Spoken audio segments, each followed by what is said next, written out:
to the SEC. That's the exact clip Steve Sarkisian played for his team on Monday morning to prepare them for this rivalry. He said he wanted his group to see that 2021 team walking off this field after getting barbecued by Arkansas. 11 guys were on that team then. 9 of them are starters now. Sark said since that humbling experience, they've had to play in tough road environments. So they're more mentally equipped for this road test. But he said they certainly have a chip on their shoulder, Kevin. What happened last time they were here, the key today test, poise and composure from the Longhorns. It is, Katie, and you were in the middle when they stormed the field celebrating their first win over Texas here in Fayetteville since 1981. Texas won the toss. They elect to receive. Matthew Golden back, hoping he gets a chance, which he doesn't, which will allow us to say hello to Quinn Ewers, who, Jesse, last week against Florida, a career-high 5 passing touchdowns. And he was so good, Joe, throwing it deep. That had been an element missing in the offense in recent weeks, but he lit him up. He actually had 2 touchdowns dropped. He could have thrown 7 in that game, and so licking his chops, getting set to face an Arkansas secondary that's got some new faces in the back end this week. We will talk about the injuries. We will talk about who's up, who's down, who's new in that defensive backfield. That is a point of concern for Arkansas. It is high noon in the SEC, and it is already so loud here in Fayetteville as Wisner was met in the hole by Sorey and goes ahead towards the 30. These new defensive backs for Arkansas, size it up for us, Jess. Well, essentially, this is a defense giving up 266 passing yards a game, and guys were getting beat one-on-one outside and at the safety spot. So Keon Stewart takes over one corner position. Miguel Mitchell, the Florida transfer, and Larry Worth, the Jacksonville State transfer, take over now in the middle of the field, trying to get more production in the back end. 2nd and 7. Ewers gets it complete to Isaiah Bond. That ball looked like it was partially deflected before it got to him. It was Xavier Sorey Jr. at linebacker who was able to tip this. Great job in the concentration drill by Isaiah Bond, the Bama transfer, able to reel that in. They show tempo. They get it right back to Bonds, but he is run out after a minimal gain. By the way, you bring up the Arkansas defensive backfield. You say 266 passing yards per game given up, 125th in major college football, dead last in the SEC, and Texas has the number 3 passing offense in the SEC.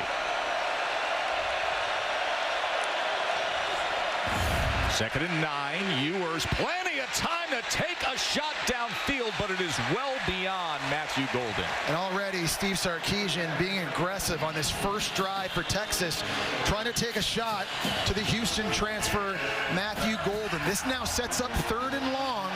And this is a situation where Arkansas has struggled defensively, generating a pass rush. They're only averaging 2 sacks a game. Who up front can win and get home? Big number 40, Landon Jackson. 6'7", 280 pounds right there. That has to be the guy that can make some plays on these critical down and distances. He leads the team with 4.5 sacks. Here's a 3rd down and 9. Ewers steps up, and Ewers is brought down right away by Brad Spence. What a big early moment for the Arkansas defense. A fantastic job that time by Spence. He's playing linebacker, and he's going to blitz in, adding an extra player to the pressure. He's right here and just going to push his way through to get to Quinn Ewers. He had to step up because of the pressure coming to the right from Landon Jackson. And Brad Spence able to clean it up, and that's a big stop early for Woo Pig Sooie defense. You can see how excited the defense is, pumped up on the sidelines. Satanya is going to call for the fair catch. He does so near the 20-yard line. So Talon Green, the quarterback for Arkansas, has been well-traveled. As he was at Boise State for a few years, was the MVP of the Mountain West Championship game. And then the big announcement came that the 6'6", tremendous athlete was transferring to the SEC to play for the Hogs. And this year he's 3rd in the conference in total yards per game, Jess. Yeah, he checks all the boxes, too. At 6'6", 230 with arm talent. He's statistically the best scrambling quarterback in the SEC. And he's a winner, Joe, having won the Mountain West Conference last year at Boise State. Play action, Green, and he makes it back to the line of scrimmage. Katie.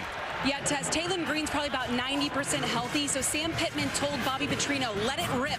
We need to run him more today. He was banged up in that LSU game, so they tried to protect him, but Pittman says he's in a much better place health-wise, so they want to be aggressive with the play calls, including him. Katie, it's a great point because he's good in the designed runs and he's good when he has to scramble, but no doubt his legs are a big part of what they do offensively, going up against an athletic front seven at Texas.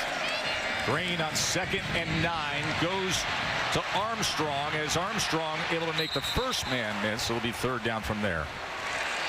By the way, in terms of the injury report from Arkansas, the one key player everybody was focused in on this week was Jaquindon Jackson, their excellent running back. We did not see him on the first 2 plays, but here he is on 3rd and 3. Or in the last 2 weeks because of an ankle injury, and he's the total package at 233. He's physical and can run you over, but he can also cut and make you miss. They're very happy to get him back on offense.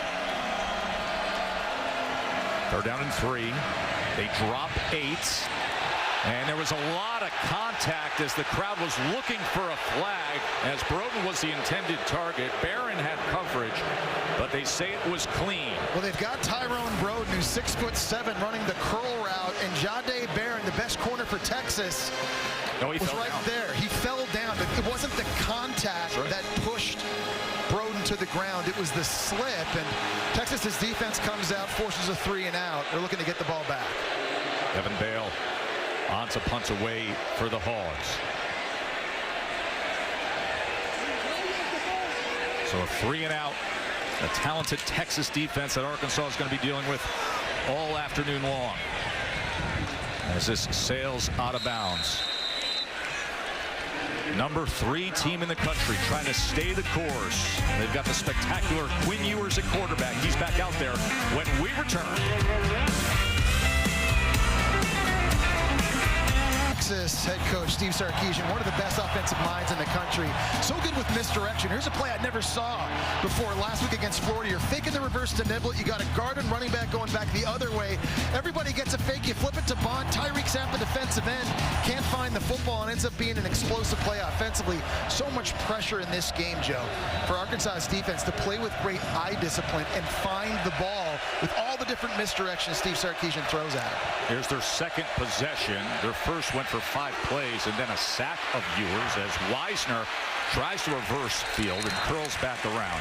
Oh, and that's an example of the misdirection we're just talking about, where you got a guy in motion at receiver, you're pulling a guard, and this is coming, and this is coming, the defense is going that way, and then they kind of sneak a running back out, but great job by Cameron Ball that time, staying home.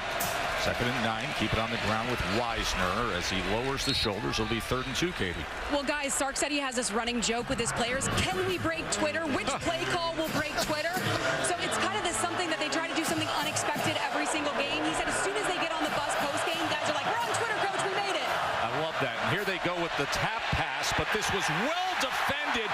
DeAndre Moore had nowhere to go. Slaughter was in there right away. Danico Slaughter, the transfer from Tennessee, as well as Hudson Card. Well, Hudson Card makes the play, doesn't make the tackle, but he beats Gunnar Helm on the block outside. You're going to see this, and then Card will come inside and slip in, and that essentially forces the ball back inside in the middle. Really nice job defensively there by Arkansas. Boy, Travis Williams, 2nd-year defensive coordinator. He's got this group absolutely fired up.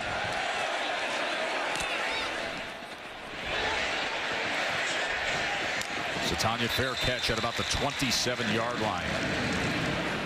So Quinn Ewers having a slow start to the day. Of course, this is an Arkansas team that does have already a top 4 win against Tennessee back on October 5th, and it was the backup quarterback, Singleton, who had the game-winning touchdown. Well, I think the big key for Arkansas that day was they were the more physical team in the trenches. They slowed down the run defensively. Offensively, they were able to run it, maintain possession, and they didn't turn the football over. That was critical. They were down 14-3 in the 2nd half. Here's DeBinion as he keeps his footing, and then a push from the offensive line. Well, it's the identity of Sam Pittman's team, no doubt, no question. Running the ball, and there's so many things that you'll see from a personnel standpoint, formation standpoint. But Joe, so many different schemes you got to get ready for. The zone schemes, pulling schemes, I formation, QB runs. It's a lot for Texas to have to prepare for. Davinion just went for 9 yards. Green on 2nd and 1. That ball is intercepted. That's Jahdae Barron with the interception. Broden was the intended target. Ball was bobbled around, and Barron secured it. I like the idea by Taylen Green going to the 6'7" receiver down the seam. This is a catch that Broden has to be able to make with those long arms. That's easily within his frame. And the concentration by Barron, picking it off on the back end, just tremendous. Turnovers have been so big for Texas. They've had multiple turnovers in 4 straight games that we just mentioned before, Joe, talking about Arkansas. The keys, running the ball, time of possession, can't turn it over, and they have a costly mistake there. Jahdae Barron, so talented, and what an outrageous character he is, by the way. He is hyping up the sideline right now. As Ewers in the offense, back to business. Wisner with the carry, well blocked as he spins his way for a first down. Well, that time they're faking Jaden Blue on reverse, and it freezes linebackers in the second level. This motion here gets everybody going that way, and there's the misdirection again. And you're going to see it in the run game, Joe. You're also going to see it in the pass game, too. It's just so hard for defenses not to bite on all the eye candy that Steve Sarkisian throws at you. Landon Jackson, they need him to have a big day for the 11-yard run by Wisner. Ewers with time, and he gets it complete. So accurate as he finds Bolden, and it's another first down. Great momentum after the interception. And a nice job getting through his progression. This was the 3rd read for Quinn Ewers. He starts off here looking this way, and then you're just scanning all the way back to find the end. That time to Bolden. Really in a nice rhythm right now. This offensive line is giving him time, and they're allowing him to get through his different reads. Bolden with the 17-yard reception. Jaden Blue patiently looking for a hole as he surges ahead for 8 yards. Well, and it's tough to run in between the tackles against Arkansas. They've got a big D-line. They average 6'5", 300-pound across the board. Not easy to move these guys. So for a very experienced Texas offensive line, they've got their work cut out for them. They need to be physical in the trenches to have balance.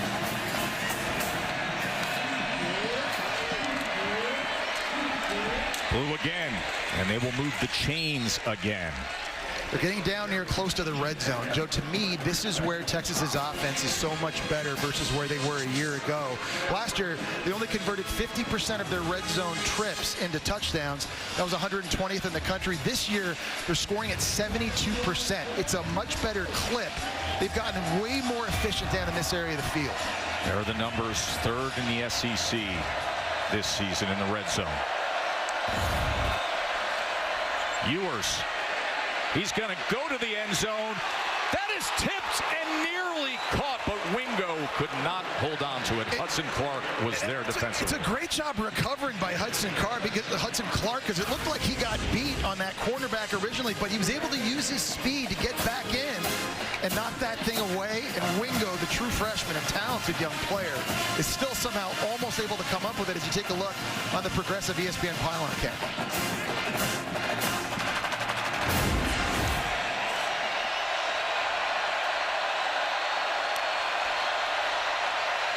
2nd and 10.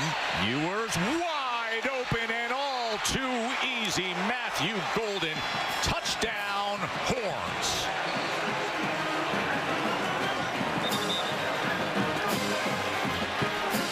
Really nice play design by Sarkisian. This time they're faking the screen out wide to Ryan Wingo, and 2 defenders in the secondary for Arkansas. Bite, and it was just too easy. This is what they're pump faking. You're going to see 2 defenders go this way, which allows the receiver to go up the boundary. Matthew Golden scored on a similar play last week against the Florida Gators, and the offense able to fool Arkansas on that one. Auburn able to add the extra point. Texas has scored now 69 points off of 20 opponents' turnovers this season. This off the interception, 7-zip, number 3 Texas. Texas and Arkansas, 1969, the game of the century. President Richard Nixon came in a helicopter. He said, "I'm declaring Texas the national champions," after they pulled out the 15-14 win here at Fayetteville, 1969. 7-0 early on here. Joe, Jesse, and Katie with you. Matthew Golden had the 20-yard touchdown reception from Quinn Ewers moments ago. That after an interception by Jahdae Barron for the Texas defense. Satania, as they reverse it on the kickoff, and the coverage team was waiting for it. Let's go back and take a look at that interception. Texas came up the last time they were on the field. They got Broden running the seam right down here, but watch Jahdae Barron poach this from the corner spot. He's responsible for that top third of the field, but he's got his eyes in the backfield. He's not worried about the curl route. He's able to close in on it, and yes, it's a catch Broden needs to make, but a great job of concentration on the back end. 15 interceptions now for Texas's defense, which leads the SEC.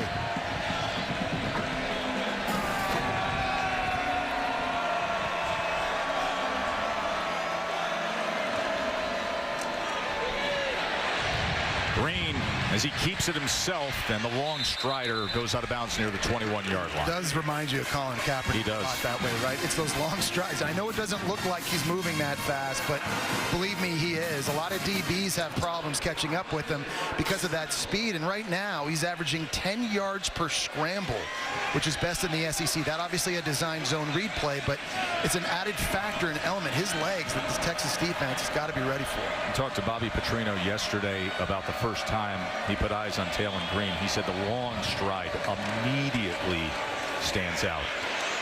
As Jackson cannot find much against the interior of that defense, as Burke was waiting for him to make the tackle. So Arkansas is the second best third down offense in the SEC, and a big reason why is the running ability of Taylen Green. So how is Texas now going to defend that in a situation like this?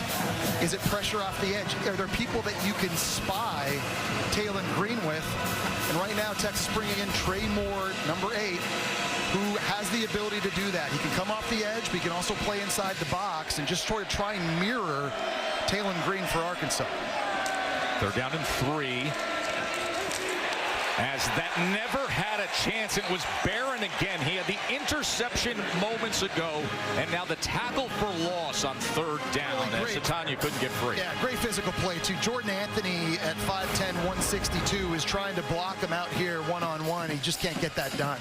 It's a great job of Barron of identifying where the football is, shedding the blocker. See, to play cornerback, it's not just about getting picks, Joe. Nope. You got to want to play against the run. You got to want to put your face in the fan. Jahdae Barron wants to do that. And Satania is a guy they want to try to get into space, but such an active defense for Texas. They came after it as Bale able to get it off, and the fair catch near the 38-yard line. Absolutely beautiful day here in Fayetteville. The SEC. Bobby Petrino was upset with his quarterback after this 3rd down play.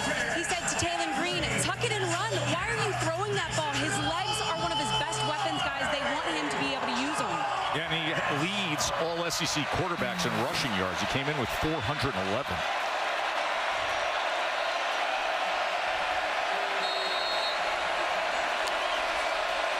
Quinn Ewers, play action.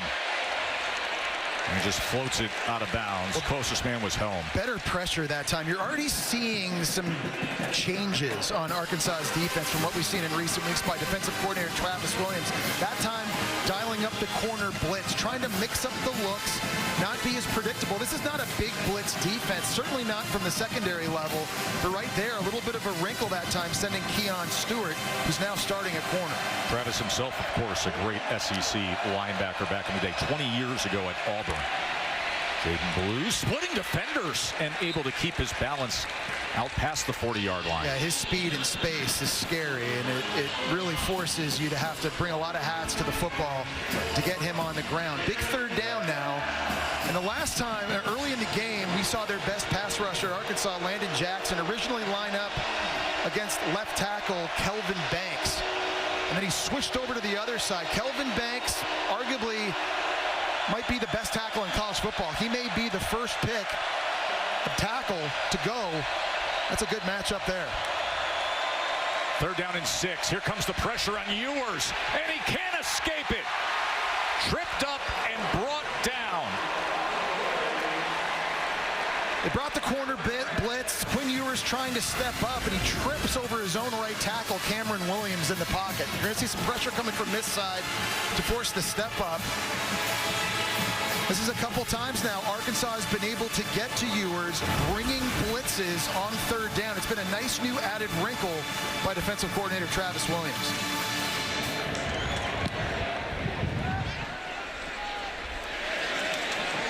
Fair catch by Satania near the 25. Well, coming up next right here as the SEC on ABC continues. Number 22 LSU taking on Florida. Dave, Dusty, and Taylor will have the call there. And then Saturday Night Football presented by Capital One, 7:30 tonight. Number 7 Tennessee, number 12 Georgia set to go at it.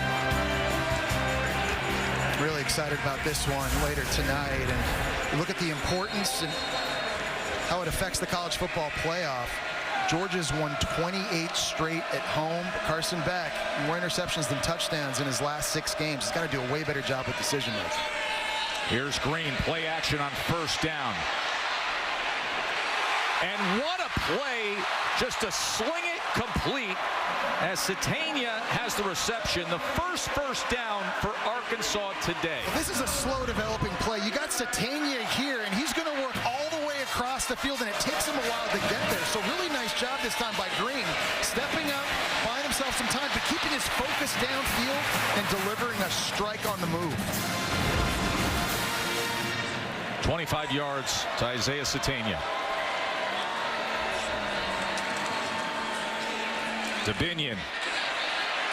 And he cuts back and finds a little bit of something. Goes ahead for 5 yards there. Made the most of it. Yeah, Dubinion's not as big as Jaquindon Jackson or Braylon Russell. They're talented true freshmen, but he's got a little bit of shiftiness to him as well. So a little bit of a change of pace back for Arkansas's rushing attack.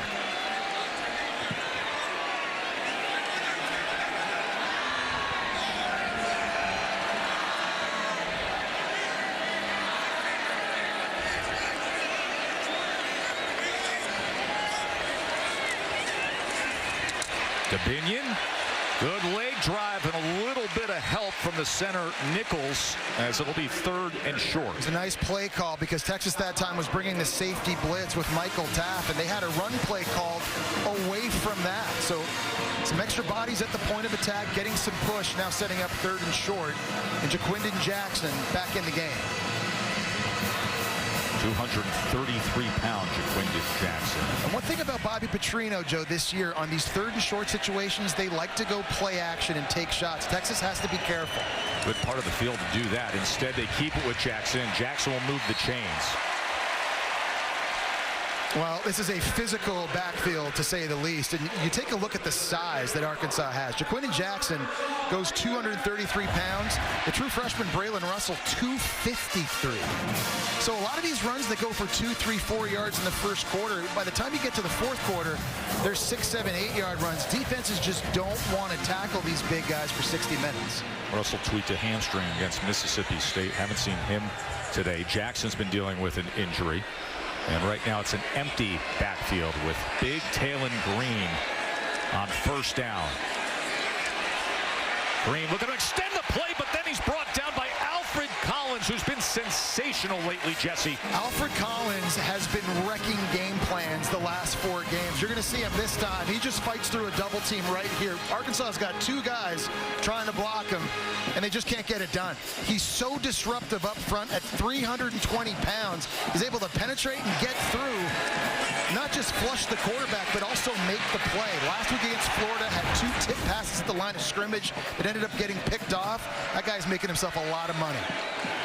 Loss at 12, 2nd and 22. Trying to get some of it back, but it's off the hands of Armstrong.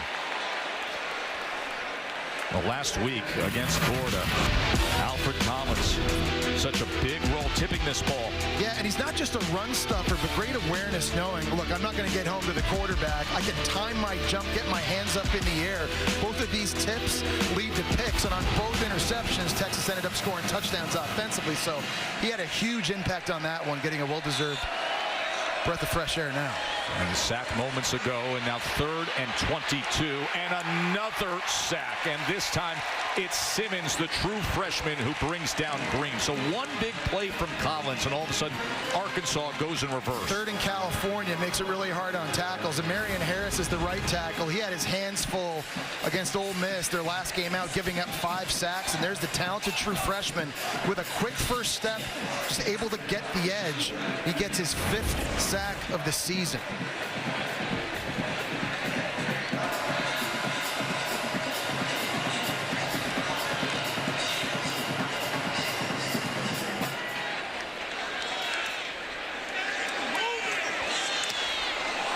Oh, Bale struggling mightily, rolling out there as that punt barely goes anywhere. And that's how the first quarter will end, as Texas will have great field position. The SEC on ABC, presented by Tums Gummy Bites, returns after this message and a word from our ABC stations. The pressure you want. What do you got to see from your offense moving forward? Yeah, we got to be able to run the football. You know, obviously we just took a couple of sacks out there. Obviously we're not getting open because I feel like we're having time to throw the football. We're not getting open. We've dropped 2. One of them turned into a turnover, and it cost us 7 points. We got burned on a double move down there. We got to settle down. Our punter's got to settle down. We got to play better. We're better than this. We got to play better. Thank you. Yeah, his punter does have to settle down, because that is why Texas has the field position that they do right now. As Wisner will take the carry. It's a few yards, but David Bale, the punter, was rolling out, and he dropped the ball, and off the side of his foot, it was an 8-yard punt to end the first quarter. I mean, you got to play clean. If you're going to beat your second top 5 opponent on the season, you've got to be able to run the ball. You can't turn it over like they already have. You got to be clean in the kicking game. You can't give up explosive plays on defense like Sam Pittman just talked about. He averages 48 yards a punt, but just 8 yards there as the ball went off the side of his foot as Wisner was gobbled up. Yeah, that was nice.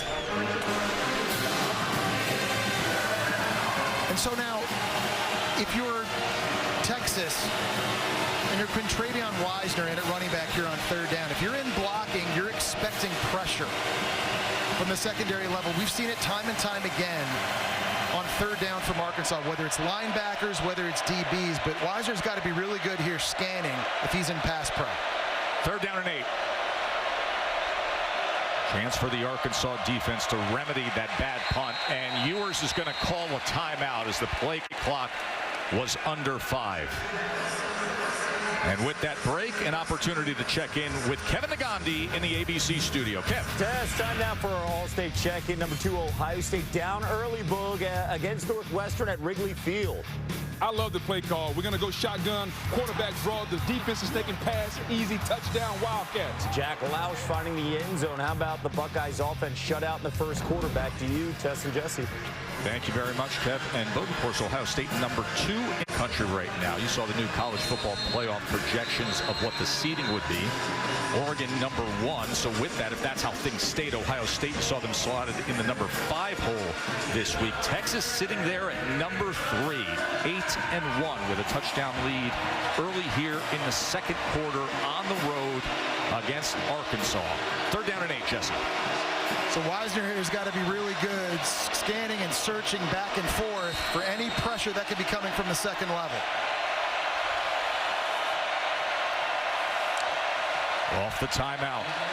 They're going to swing it out of the backfield. Bolden trying to reach for that line to gain, but Stewart was quick to get to him. Let's see where they mark this ball. Texas is going to want to go faster, because if they're short, they're going to want to get back to the line of scrimmage quickly. And they are short. It is 4th down and a long 1 yard. So 4th down and 1 with the ball at the 39-yard line.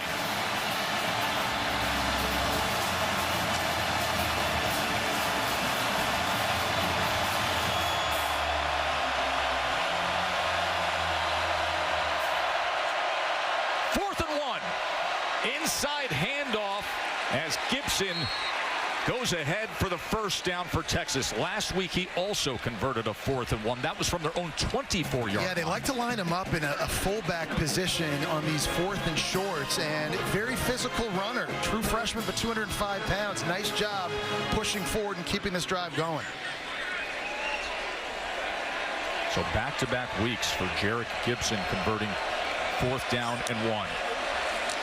Ewers pumps left, has plenty of time to take a shot, and it's denied at the last possible second. TJ Metcalf coming over as Matthew Golden was the intended receiver. A really nice job showing his range this time, because they're trying to pump this swing route like we've seen earlier. Trying to pump this, get everybody to bite, and then they're trying to hit Golden down the boundary, but you see the speed that time by Metcalf getting over and breaking this play up.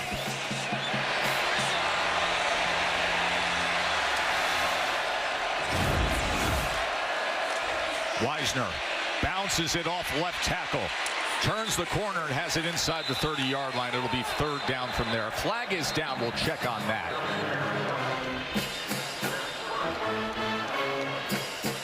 That is our first penalty flag we've seen today. Holding. Offense number 2. 10-yard penalty from the spot of the foul. 2nd down. That's Matthew Golden at receiver, and he's lined up out to the left. That's where the ball ends up going, and just grabs way too much jersey. It's right in here. See right that time, it's beat inside by Marquise Robinson. And the holding penalty backs Texas up.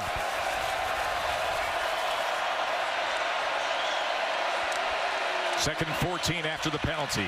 Ewers sets up the screen to Helm. The big tight end with a stiff arm and a 1st down.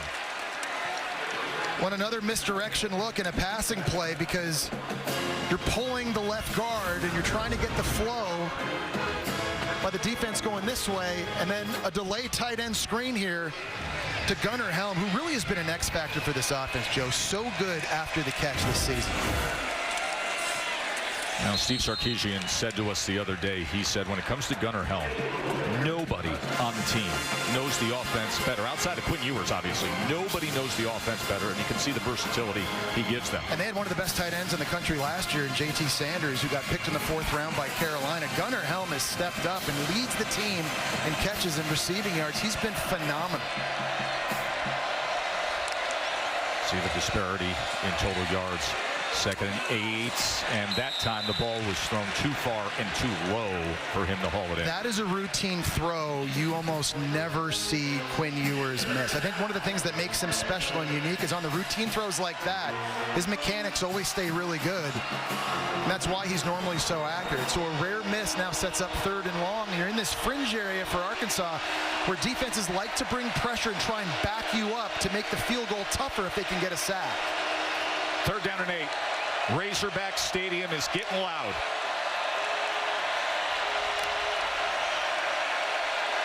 Ewers lofts it to the end zone, and it's incomplete. Matthew Golden was covered by Keon Stewart.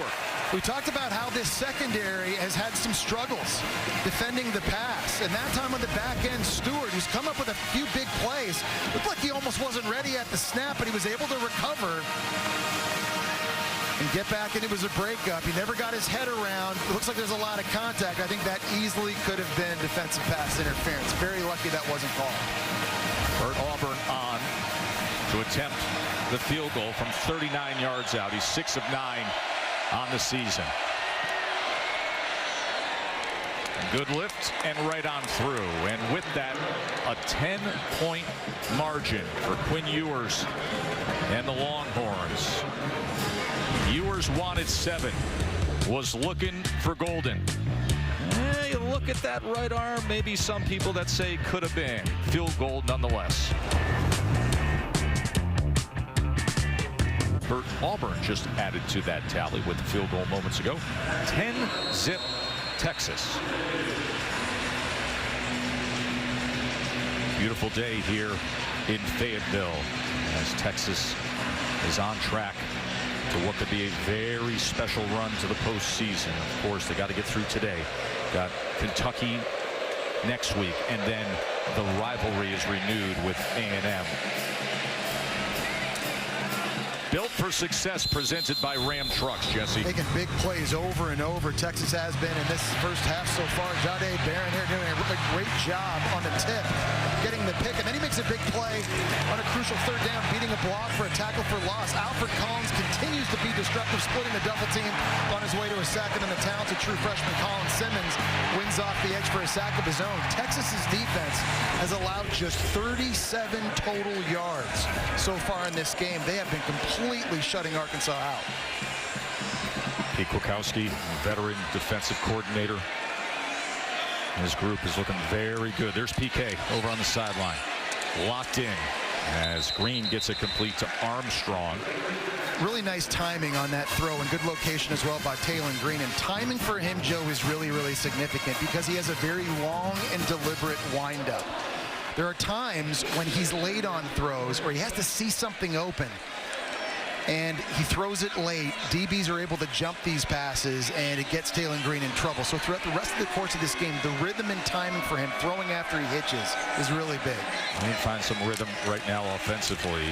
Jackson on the carry. They could use a big game out of their big back. That's a first down for the Hogs.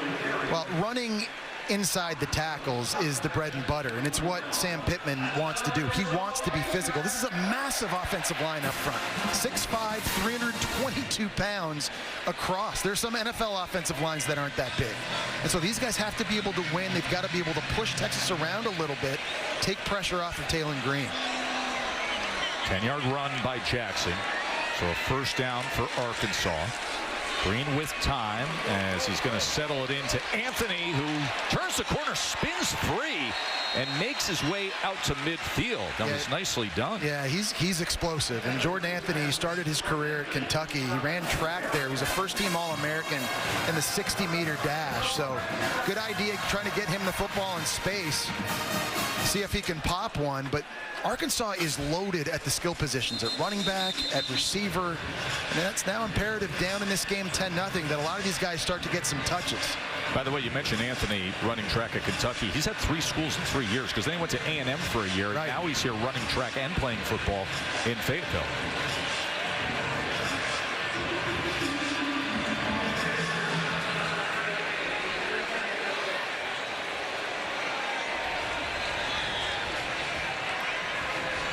Officials had to reset the chains, so the brief pause in the action after the 9-yard reception by Anthony.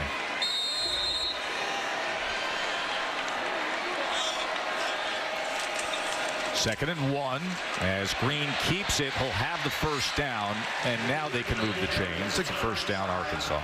It's a good read by Green here in the zone read rules. He's watching the defensive end. As soon as he crashes, he's now going to pull this football, and Haas at tight end is able to come around and secure a block. Really nice job executing and decision-making, not just throwing the ball, but in the quarterback run game, too. It's a good example with Haas there, Luke Haas. It doesn't take much. All you got to do is get in the way a little bit. Yeah, you got a quarterback. He did it with 2 players. Athletic as Green is, he'll find the space himself. So 7-yard run by Green. Short pitch, Jackson. And Jackson is dragged down from behind by Barron Sorrell. You take a look at how successful Green has been this year, Joe. You were talking about leading the SEC and rushing yards, and I think that was a big question coming into this game with the knee sprain he suffered against Ole Miss, had a knee bruise earlier in the season against Tennessee. Just how much would he be able to run in this game? Because it is such a big part of what Arkansas wants to do offensively, and so far it doesn't seem to be slowing him down very much. Second and 10, Green, plenty of time, but nothing downfield as an option. And a flag is down as he has to throw it away. I think this is a play that you'd like to see Taylen Green take off and run. They're trying to run a deep crossing scheme in the pass game, and there were big lanes for Green to go.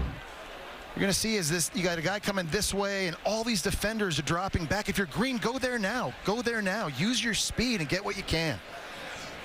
You saw right there as Trey Moore was trying to work his way free. He was locked up with the tight end Luke Haas.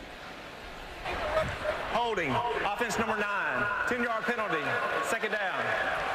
As was desperate, thus the holding call. It's the first penalty on Arkansas today. Well, and the issue now with Arkansas up front, a tackle, Fernando Carmona on one side, and Marion Harris, who's already given up a sack, is you get in these types of situations, second and third and long, and it's obvious passing situations, Texas is going to pin their ears back coming off the edge. You got to be ready for that. Right now, number 11, Colin Simmons, who already has a sack, he's over on the right side of Arkansas's line.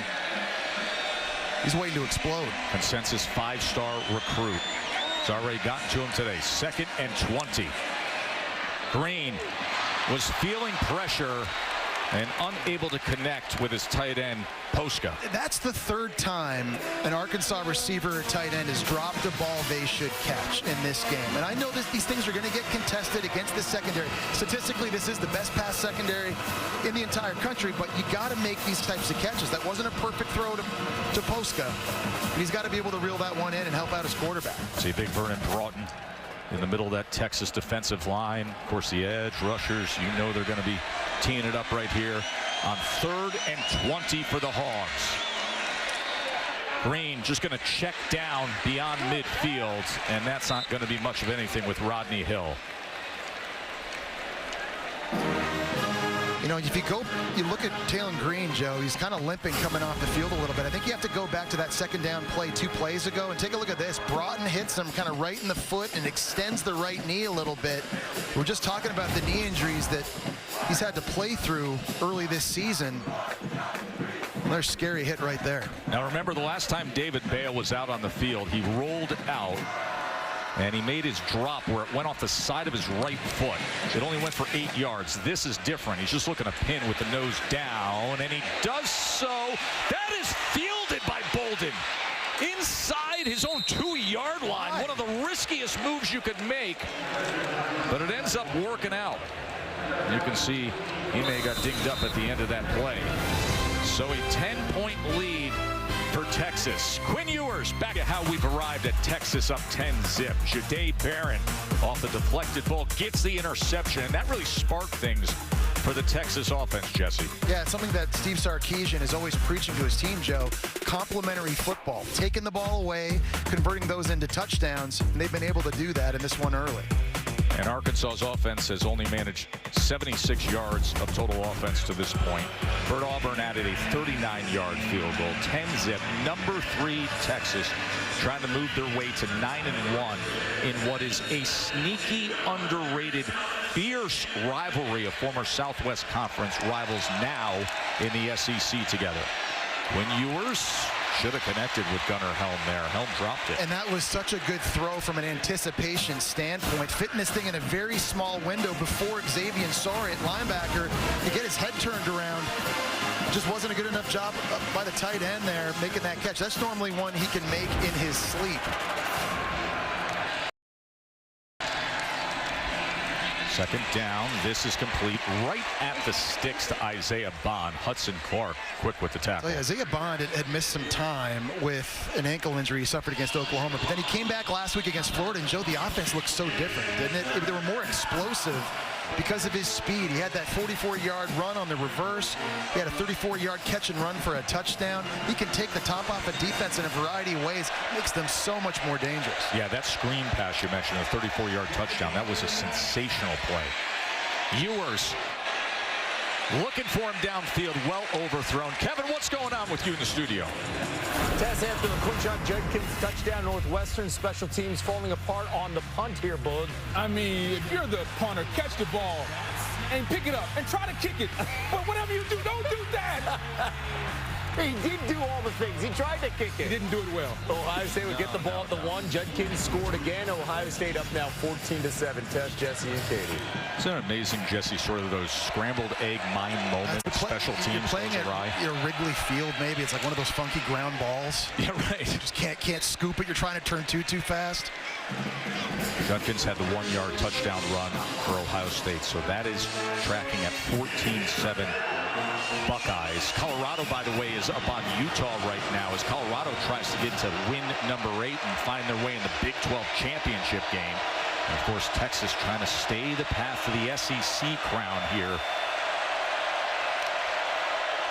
3rd down and 6. Ewers, quick strike, and this time the reliable hands of Gunnar Helm. They were 0 for 5 on 3rd down prior to that. That's another small window. That time Arkansas dropping 8 guys into coverage, and so you got the tight end just working this little option between 2 defenders.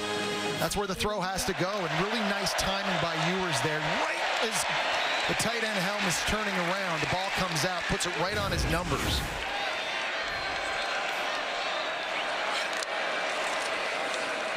Quick swing as they come around to Bolden, and Bolden makes the first man miss. And Katie, it's not the fastest track out there. No, it's not, Tess. The grass actually on the field is pretty long. Texas players and coaches, they definitely noticed the length of the grass when they came out for pregame warmups. It was reiterated to the players by the coaching staff. You need to go full speed in these warmups so you can get used to this kind of drag. It was a great look. Our director Jeff Evers gave us there just how high the grass is at Razorback Stadium. Saw the movement and then the jump offside. See which way this goes. Offside. Defense number 3 in the neutral zone, causing the offense to react. 5-yard penalty. First down. Yeah, Joe, Katie, we were all on the field earlier in the game, and it doesn't feel or look like a normal SEC playing surface, right? Those are normally putting greens. When you think about places like Alabama and LSU and Florida, this feels like the collar of the putting green. Like you really got to get the putter face through the grass if you're gonna attempt that. And playing a lot of golf. It feels different. You know, you're doing 500 Bachelor I've been episodes, traveling around the world, scripted dramas, doing football. I brought my clubs. First and 10. Ewers and get it to Blue, and Jaden Blue gets a few extra yards just turning the corner. One of the things I love most about Quinn Ewers is check down throws. He makes good decisions, but more than that, he gets it to them quickly. When it's not open downfield, he spits it out right away to Blue. And when you get the running back the ball, it allows space between him and the defender. It allows the running back to go and make something happen after the catch. Gibson on 2nd and 4. He got a lot of carries late last week against Florida. Went for 100 yards. It was kind of a good news, bad news game for Gibson because he ran for about 100 yards in a quarter. Bad news is he fumbled twice. And so this is a very talented young running back. The number 2 rated running back coming out of high school, out of IMG Academy. He's going to be a great one for Steve Sarkisian. 3rd down and 2. And they're in that no man's land. Remember, they went for it and converted a 4th down earlier. And here they're going to have the 1st down with Jaden Blue. Well, just a great job. You don't oftentimes show 3-yard gains, but Jake Majors at center really does a good job against a big physical front in Arkansas, getting the block here and then chipping up and climbing to the linebacker. When you're going to run these zone-type plays in the middle, you've got to be able to work in tandem with other guys, and it just shows you the experience Texas has. 4 starters back from last year's college football playoff team, and they play so well together. Blue's going to keep it on the ground as he drags the defender for a couple extra yards inside the 30. And here's the thing, they're big too. It's 6'4", 324, and they're athletic. Everybody can pull them. That last play there, Hayden Connor at guard and DJ Campbell at the other guard, they're getting out in front.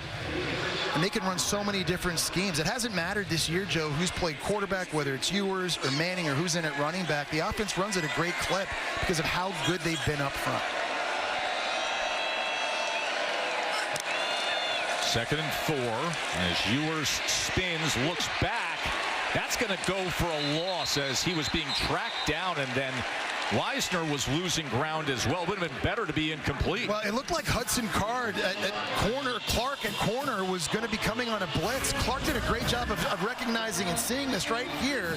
And he's going to trail off and make a play. And I'm with you, Joe. If you're Quinn Ewers, this has to be thrown out of bounds. He kind of pump faked and hesitated. Cameron Ball was bearing down on him. Lucky that wasn't a disaster play offensively. Hudson Clark is slow to get off the field as the training staff has come out to meet him. It was a safety, now a starting corner. I mean, they've had to just patchwork everything in this defensive backfield with Arkansas. They are capable enough on offense, but it's defensively with that backfield where there could be some struggles. What's it going to take for Arkansas to find something here? I think you heard Sam Pittman tell Katie this earlier. They've got to run the football. They do. And they've got to be physical. And that's where it all starts and ends in Bobby Petrino's offense with that big offensive line with these running backs. And you know, it's right now a matter of trying to keep third downs manageable. You're trying to help Taylon Green in third down situations, staying ahead of the sticks, and being in situations where you can take shots deep down the field. We haven't seen a ton of that yet from Arkansas, but it all starts and ends with their ability to run. And you kind of get the feeling, too, the Utah transfer and one-time Texas quarterback Jaquindon Jackson, they've got to find a way to get him going. Clark was able to walk off on his own. It is a third down and 12 that Texas will be facing. Arkansas defense looking to find a stop here before halftime.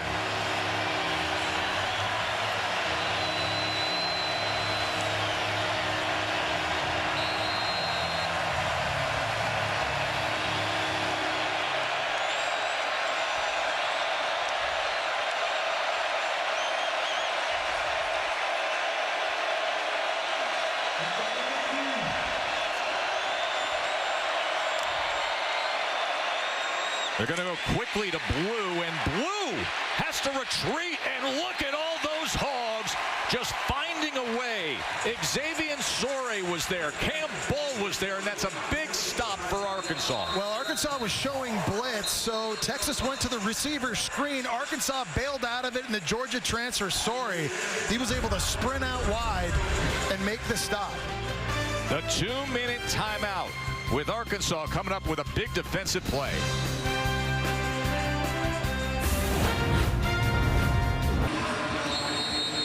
So the Arkansas defense holds. Michael Kern on to punt.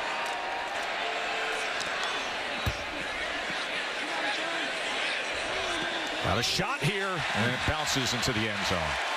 Going back to that last third down, Quinn Ewers got fooled in the pre-snap by Arkansas's defense. They're in empty. Arkansas showing 6 rushers, so he's worried about being cover 0, and that's why he's spitting the screen. But this is the indicator that Arkansas is going to bail out. If it was 0, he'd be lined up over the slot receiver. Because he's not in the middle of the field, they're dropping defenders out, and it was a better play call that time by Arkansas. And a nice job of Travis Williams giving Quinn Ewers a look and fooling him. That's one that Quinn Ewers is going to learn from, and when he goes back and watches the film, it's something he'll get better from. And at 51, Arkansas has all 3 timeouts remaining. Boy, could they use a drive to put them in position here. Green is sacked.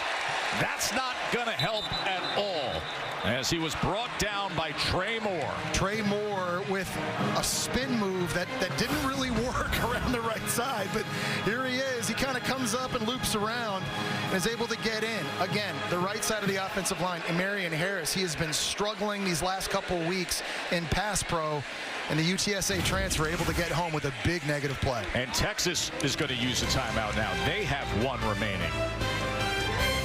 For the college football playoff rankings. They're brought to you by Prudential. It's a 12-team playoff. Looking at this, if the playoff started today, Georgia would not get in at number 12, because sitting at number 13 is Boise State, and the top 5 highest-ranked conference champions get automatic entry into the playoff. They would essentially bump Georgia out if it started right now. So rankings and seedings are 2 different things. You don't see a lot of cursive on the telly. No, I know that was. Did you go to a Catholic school? I just circa, yeah, St. Pius X.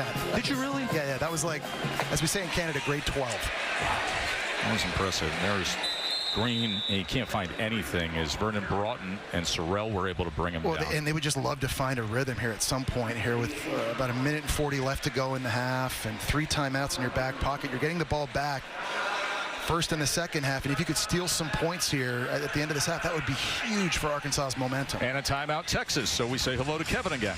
Oh, Tess, Capital One halftime report minutes away. Booger McFarland, Kevin Nagani in studio. Ohio State now responding with 3 touchdowns after being down 7-0. Highlights coming their way. Plus the Heisman favorite giving us a Heisman pose after making a big play. Colorado highlights coming their way. What are you seeing from Texas? Well, Texas is playing decently on defense. The offense still is not going. I've been very impressed by the Arkansas defense. They got beat for the double move for a touchdown, but other than that, the Arkansas defense keep them in the game. If Taylon Green can make a play or 2, this could be a ball game. All right, highlights as well as the conversation continuing at the half. Back to you, Tess.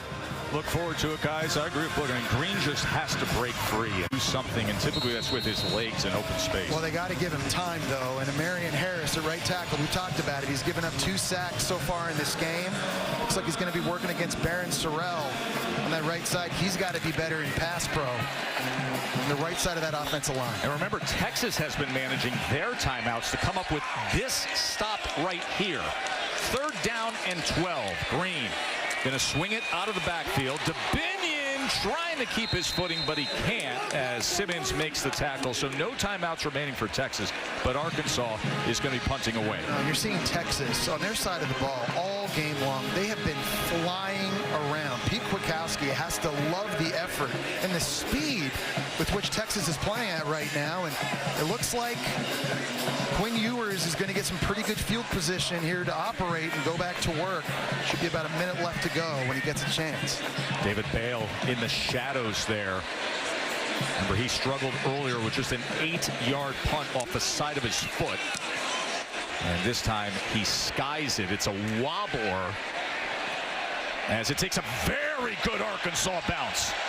I mean, ridiculous for that to be a knuckleball, and they'll go inside the 20-yard line. 46 seconds remain. Well, going back and taking a look at Quinn Ewers' day so far, got into a pretty good rhythm early here in a little double move, pump to the swing outside, and then finding Golden down the boundary for a touchdown on the wheel. He did a nice job in the RPO game as well, getting rid of it quickly this time out to Golden in space, the slow developing play action, doing a good job. When it's not open downfield, taking the check down, taking the profit, keeping the offense on schedule. He's been sacked a couple times. He's been under some duress, but so far he's been able to avoid the disaster play. And with as well as their defense is playing right now, you figure if this continues for Quinn Ewers throughout the remainder of the game, Texas is going to be in pretty good shape. He's thrown a touchdown pass in 21 straight games. 2nd longest streak by a Texas quarterback as he quickly gets it to the outside to Helm. I like the idea of Texas being aggressive here. I know they don't have any timeouts right now, but this offensive line has been doing a great job in the last 2 games in pass protection. With the speed Texas has at wide receiver, a short catch can go a long way because of their yak ability, and they might be able to get their kicker, Bert Auburn, into field goal range. He hit from 39 earlier today. Ewers extending the play. 35 seconds to go as he's being chased, and he does get out of bounds.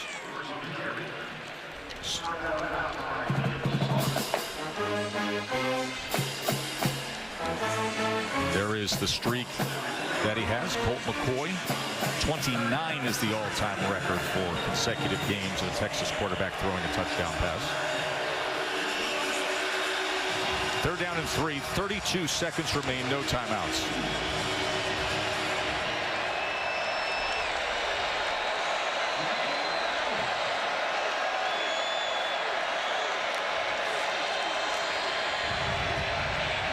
Ewers is going to be sacked. As it is Landon Jackson, their best edge rusher. And Joe, he may have beat the best tackle in college football to get that sack. Kelvin Banks Jr. has a chance to go #1 when it comes to tackles. It's just right here, one-on-one. The LSU transfer starts it outside. Once he gets to the depth of the quarterback, though, he stops his rush and pivots back in. And that's what helps him get home. Good coverage on the back end, forcing Quinn Ewers to hold the ball. And that's the 3rd sack of the game now for this Arkansas defense. And now Arkansas will manage the clock as they use their first timeout before Texas will punt away. They'll have 2 remaining in 27 seconds.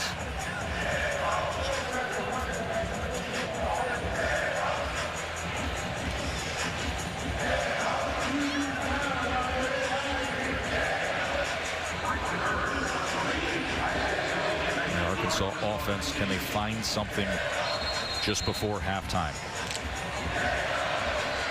Satania will be the punt returner. And it's fielded, and there was contact as soon as he came in. Should have kick-catch interference as Isaiah Satania was fielding that punt. That's right, and he was not blocked into the returner, so this is going to be a penalty, and it's going to help Arkansas's field position greatly.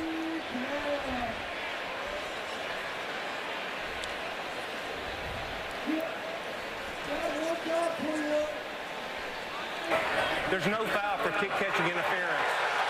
The players were blocked into the receiver. Wow. First down. So when I'm watching that live, I'm thinking he wasn't blocked into him, and they believe that he was. Bill Lamonier is our rules expert. What's your judgment, Billy? I have it that it's a good flag pickup. I can see why the flag was thrown, but that contact there put 21 into the receiver. So it's a good job by the crew to get together and pick it up. It's Ryan Niblett that was originally called for that kick catch interference.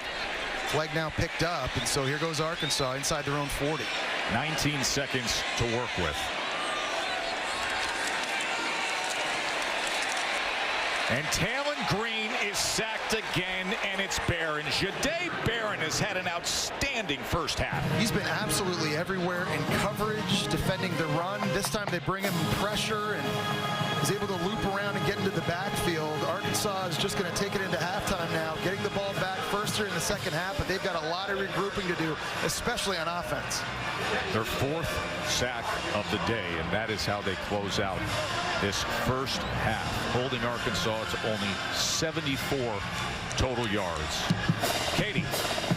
Thanks, Tess. Coach Pittman, you get the ball to start the second half. What will you want to iron out offensively? Man, we got to find a way to move the ball. You know, we're going to have a good checking game in here to run the football. Obviously, we're having a hard time protecting it. We're having a hard time getting open. So we've got to get back to running the football and take some time off. Our defense has done a really good job against them. We got to help them on offense. Thank you. Got to find a way on offense, does Arkansas, as they trail 10-zip. Capital One halftime report is still to come after these messages and a word from our ABC stations. Struggling to find any offense whatsoever, and Texas looks to stay the course for what is a critical stretch of games here deep in November. Arkansas is receiving the second half kickoff, as Anthony's going to field it right at the goal line. Jordan Anthony, an excellent coverage by the Horns. All right, this Arkansas offense, Jesse, they only have 4 first downs. When they walloped Texas 3 years ago, they rushed for 333 yards. They have 16 Yeah, not doing it today. And nothing's working for them either, Joe. It's not just the inability to run the football, but they can't protect Talon Green, a quarterback, and they're dropping passes. Here's Broden early on a seam route down the field. That ends up getting picked.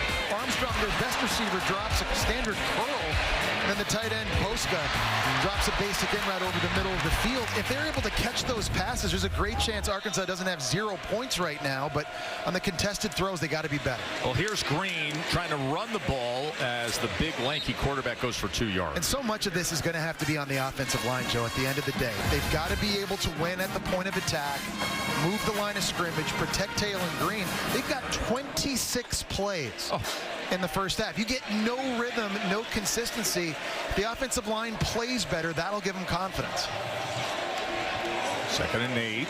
Green, and as he goes underneath right at the line of scrimmage to Luke Hasz, his tight end, and it's going to be 3rd and long because Gilbo made the tackle there. This is where they've gotten in trouble now in these obvious passing situations. Texas brings in what they call their NASCAR package. Their 4 best pass rushers, Trey Moore, Colin Simmons, Anthony Hill, and Barron Sorrell. And these guys are now going to try to win around the edge and get into the backfield. They did it 4 times in the first half. This is where Arkansas has to step up. And right now at right tackle, Marion Harris has no help down here as of now. You see, they're just 1 of 6 on 3rd down today.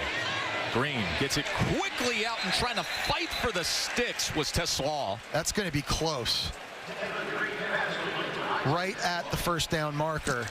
And that's only their 2nd 3rd down they've converted in this game, Joe. So you talk about gaining confidence. You just little wins and just getting a first down right there and getting that completion. For Sam Pittman and Bobby Petrino, hopefully that helps get your guys into a rhythm. Bobby Petrino, the play caller, of course, was the head coach here from 2008 to 2011. Said we have to avoid the negative plays to be able to go against this talented Texas defense. And in fact, there is a negative play. A tackle for loss on the short pitch as Anthony Hill and Sorrell make the tackle. Michael Taft makes the play at safety, though, and he didn't get the tackle, but he's here. He's the one they like to blitz, and it forces this pitch play to come back inside into the traffic. It's a really good job dialing it up by defensive coordinator Pete Kwiatkowski at the right time. This Texas defense, man, they've been flying around with bad intentions. See Pete Kwiatkowski, outstanding defensive coordinator. Green going the wrong direction, and then finally able to get rid of it for another loss of yardage, as Kwiatkowski's group is all over Dubinion. Well, there was nobody. Taylon Green's knee was down, by the way, Jesse. Yeah, you're going back and looking at this again here. They're going to take a look. Anthony Hill, nice job. Knee actually never touched the ground because it looked like it was in the elbow that time of Anthony Hill. It was. His knee was actually right on top of Hill. But it's 3rd and 17. Opening drive of the second half. The 6th tackle for loss by Texas. And look, and you got Anthony Hill back there. He looks like he's spying or he's blitzing right in the middle of the field, right over top of Green. Here's 3rd and 17. Pressure, and they get to him. Colin Simmons, the true freshman, is just dynamic.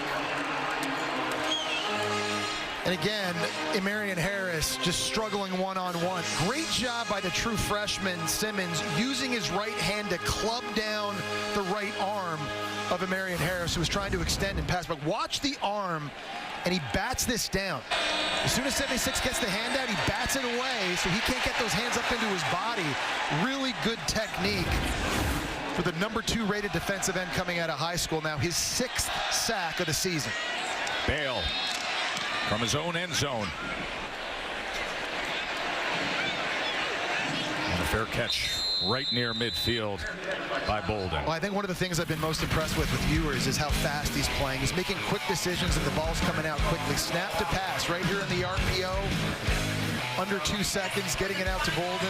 Right over here in the tight end throw in a small window on a big 3rd down. Just a little over 2 seconds. And then when you're getting check down throws in and around 4 seconds, that's really, really good. Just making good, fast decisions, putting the ball into your playmakers' hands and giving them an opportunity.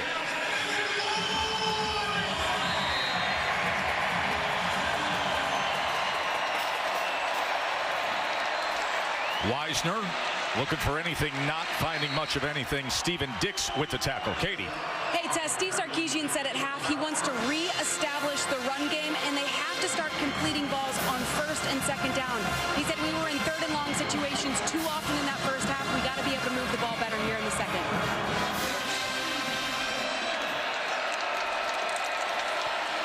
Miscommunication on that mesh, and Wisner somehow gets that out of it.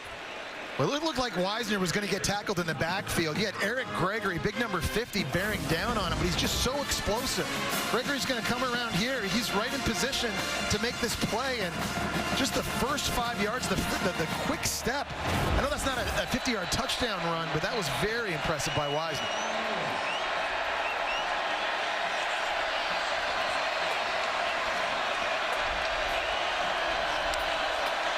Third and 2.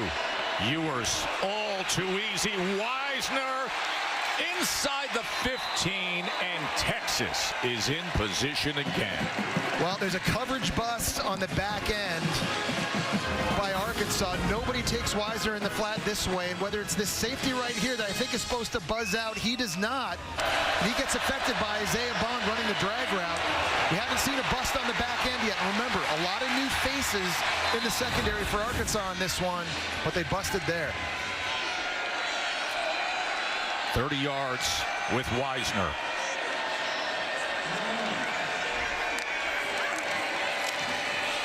They'll keep it with Blue on the ground as he's tackled by Cam Ball.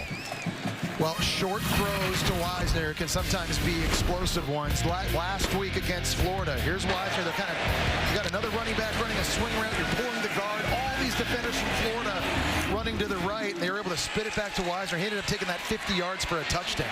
Blue struggles to get back to the line of scrimmage here. And another explosive we just showed you. That was last week with Wisner. That was the 7th play over 50 yards this season for Texas. It's amazing, these running backs and the impact they have catching the ball too.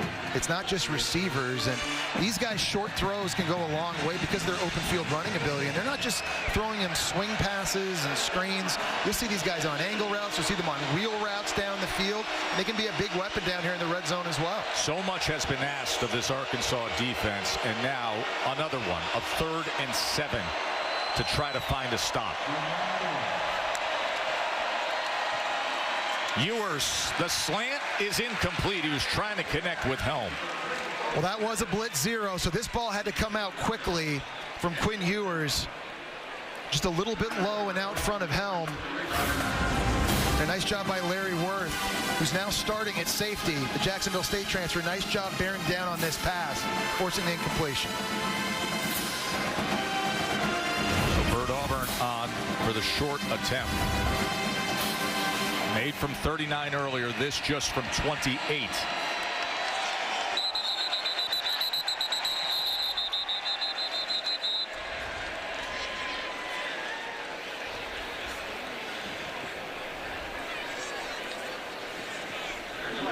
There's a little bit of movement pre-snap.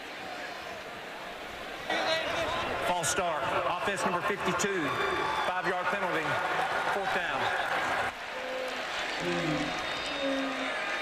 Coach Sarkisian very confident with what he's seen in his team in practice lately.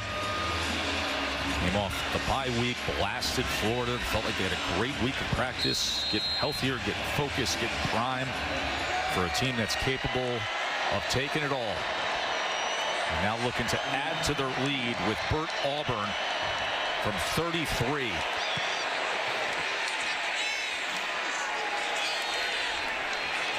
And he does just that. 13-zip in this grand old rivalry, the 80th meeting, as we are here in Fayetteville on this beautiful day. Here it is. This is how it would look, and I know we've had to do some hand-holding with people. Okay, the rankings, and then you got what the seating would look like. Well, this is what it would look like as of now. Yeah, Boise State right now is ranked 13, but because they're one of the top 5 highest-ranked conference champions, assuming this is where the season ends, Boise State gets the 12th spot, and Georgia's knocked out. I mean, it looks so simple there, but has been making headlines this week.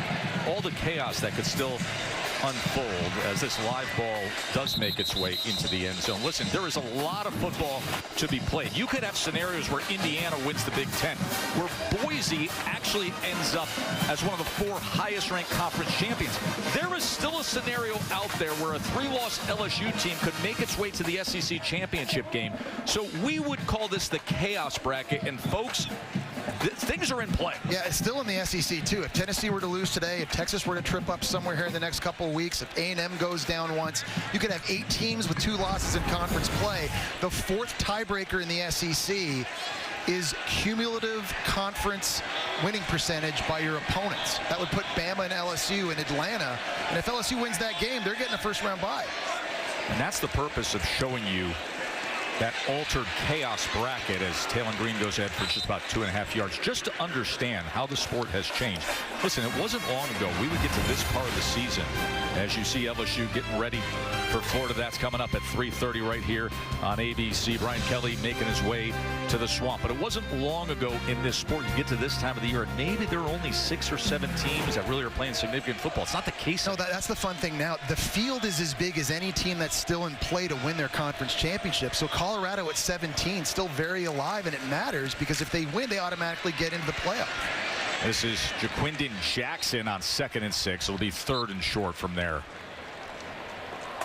Some positive plays here early in the drive for Arkansas. We haven't seen a lot of 3rd and shorts so far. I mean, this is, again, where you'd love to be able to just line up with the big boys up front. You got 2 tight ends on the field right now. You got your 233-pound bruiser and Jaquindon Jackson in the backfield. And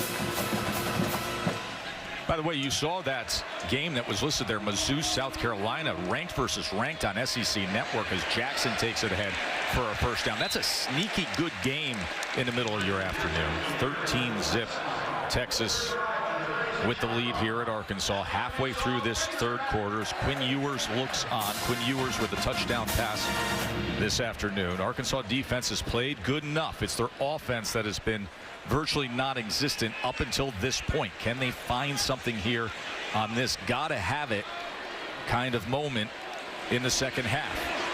Green quick to the outside, and there is no flag. Comes in very late as Jordan Anthony was met by Jahdae Barron. Yeah, Jahdae Barron's been all over the field early in this game. There was contact before the ball got to the receiver by Barron, and there you saw the flag.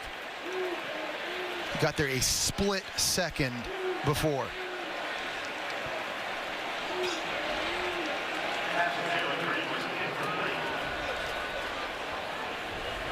Arkansas will take anything they can get right now. 81 total yards of offense to this point. There's no foul for defensive pass interference. Second down. They pick it up. Wow. Hey, Bill Lamonier, what's your take on that? I think they should have stayed with the flag.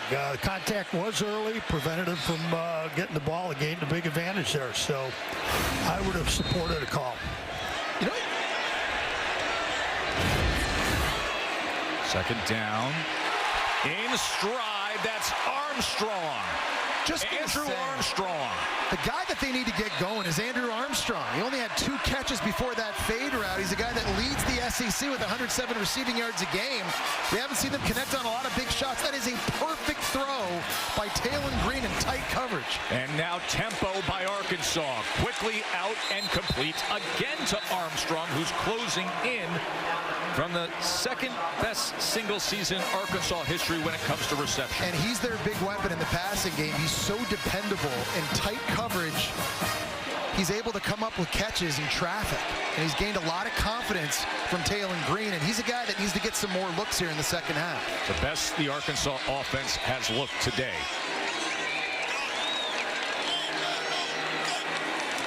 Second and 4. Green, can he get to the corner? Yes, it's going to be another first down for the Hogs. That's what we're talking about with those long strides. Jelani McDonald at safety is bearing down on him, and he's running way faster than what it looks like because of those strides. But here comes McDaniel right here, and just look at the separation.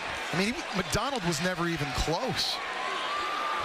This is their deepest drive into Texas territory today. First down, Green to the end zone, overthrowing Andrew Armstrong. I like the idea now. They're starting to dial some more stuff up for their leading receiver at 6'4" with a tremendous catch radius. You've got to be able to give this guy some chances down the field. And I know pass protection has been shaky and shoddy at times, but so far on this drive, the offensive line has picked it up a little bit. Bobby Petrino trying to guide Taylon Green for a score here. 2nd and 10. Big 6'6", 230-pound quarterback, so dangerous. Here's Jackson getting loose. A stiff arm, and it's first down, Arkansas. Really nice job in the zone that time by offensive linemen, deciphering who to block and getting push and getting a crease for Jackson. He's a workhorse back. He gets better as the game goes on. Obviously not 100%. He's been looking pretty good on this drive. A young man who began his college career as a quarterback for Texas.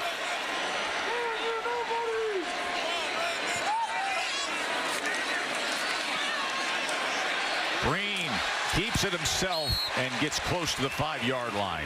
Yeah, they're trying this zone read scheme where they're allowing Green to pull it, and Luke Haas, at tight end, is kind of looping around, trying to get an extra blocker at the point of attack. Down here inside the 10-yard line, this is a place, Joe, that Taylon Green's legs have to be a big factor and weapon.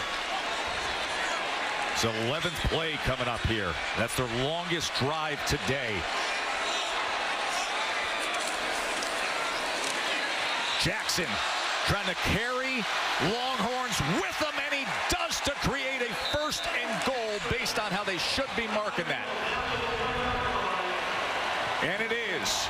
So the Hogs are knocking on the door, Jesse. We talked about these big running backs at the start of the game, Joe, and how sometimes the 2-3-yard gains turn into 5, 6, 7-yard gains as the game goes on. Because these big backs like Jackson at 233 pounds, hard to stop. And now that ball resting on the 1 into the hands of Addison Nichols, the center. They gotta break through.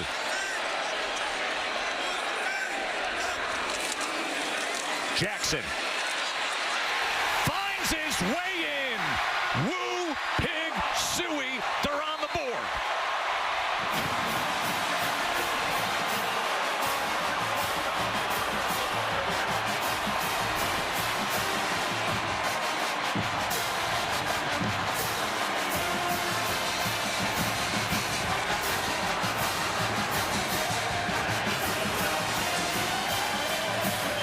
Such a great job getting a double-team block. It was Joshua Braun at right guard and tight end Maddox Lassiter with a great lead block, helping pave the way for Jackson to put Arkansas on the board.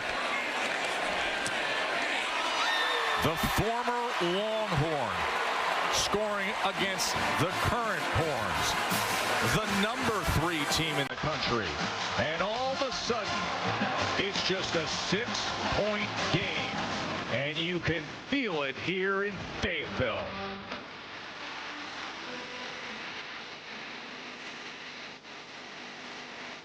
For the bone. Oh, yeah, it is. That's a good the bone marrow toast was strong. Oh, really was. With the chimichurri sauce on top of that. Oh, Katie was very nice. destroying that. Followed it up with kind of got a little greedy, to be honest with you. I'm a medium ribeye guy, by the way. 13-7. Here's the touchdown moments ago. Yeah, Jess, take us through it. This is big boy football. This is what Sam Pittman wants to do. You got Barron Sorrell at defensive end out here. He's 260 pounds. So we're going to pull a 340-pound guard in Braun and add a tight end to the mix, get some push, and follow it up with a 233-pound running back into the end zone.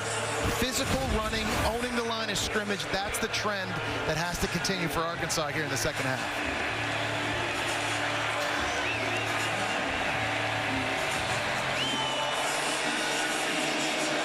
Sun-kissed afternoon as those helmets glitter. Can the defense find a way?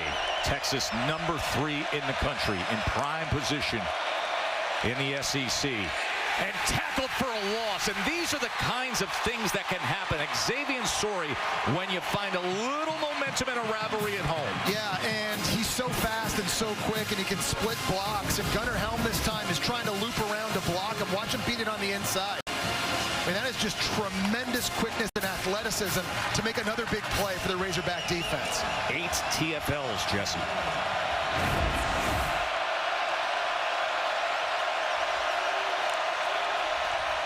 Quinn Ewers against a 3-man rush as he goes on a shallow cross that's incomplete.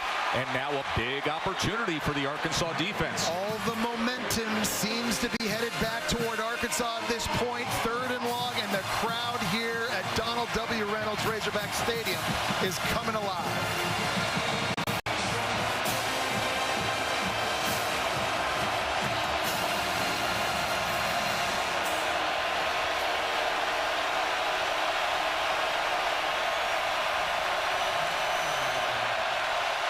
Third and 12. He's pressured again. Ewers survives it. But it's incomplete. Silas Bolden couldn't hold on. That desperate effort from Quinn Ewers. They're going to be punching away. That was an amazing job by Ewers just to get out of the tackle, and the sack by Eric Gregory, and he gets this off, and 2 defenders in the back end able to break that up when they were trying to go to Silas Bolden. It's just a great play all around on defense, from the front and the effort, getting pressure, and never quitting on the scramble drill in the back end, breaking it up. Satania has a chance to deliver good field position here off the Michael Kern punt. He's going to call for the fair catch. It's at the 35, so under 3 minutes to play. And Arkansas has the ball, trailing by only 6. This was the defense coming up with what was the 4th 3-and-out of Texas today. Something's bubbling up here. Down the boundary, made his 3rd catch of the game, but the biggest one yet so far. So an explosive play into a zone read, the speed by Green outside, and Jackson at running back. Also some good physical runs to get them down close to the goal line. Once they got there, the offensive line and tight ends took over, and they had more yards on that drive, Joe, than the entire game leading up to it. Yeah, that was a 75-yard drive. They had 69 total yards prior to that, and now you see how you get the complementary football. Dubinion back. The defense did their job. Now they're gaining momentum back on offense. Yeah, Arkansas is starting to push these white helmets backwards now. And a lot of these big bodies up front, especially in the inside of this offensive line, they're starting to have their way.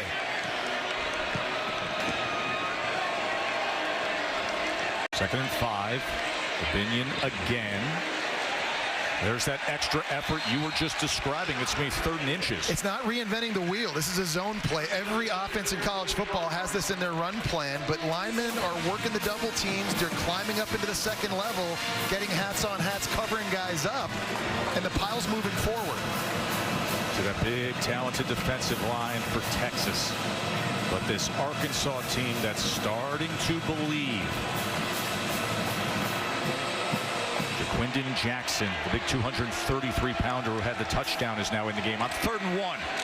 And he will get the work, and he will move the chains. And Sam Pittman said to us the other day, I want to prepare this team for the feel of the home atmosphere that works for us. It's starting to work for them. And they've run the same running play 3 plays in a row.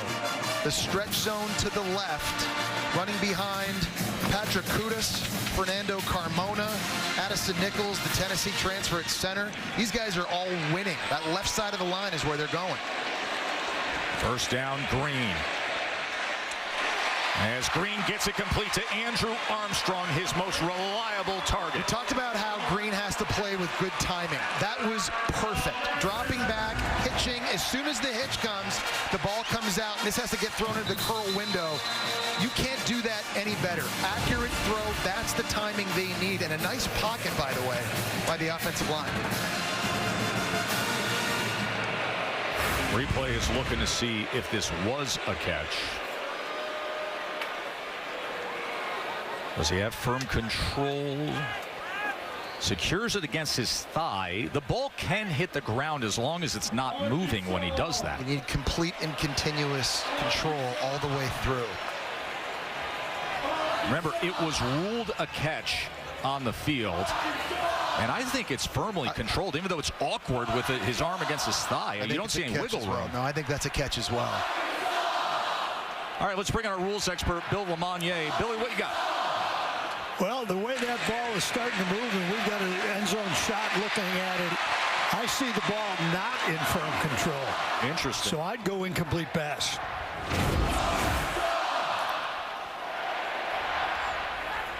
See which way it goes here. As you know, listen, just by having the replay, I'll bring this up. Forget which way this goes. Arkansas had momentum, pace, momentum, the feel in here, the energy in the stadium, and then you get this review. Well, I thought about, the offensive line on that last drive and how much better they were playing, and they're doing it again on this drive too, and then the defense answering on their side. It's complementary football, something that Steve Sarkisian on the right is always talking about with his team, and you're starting to see how offense and defense feed off of each other here on these last couple possessions for Arkansas as well.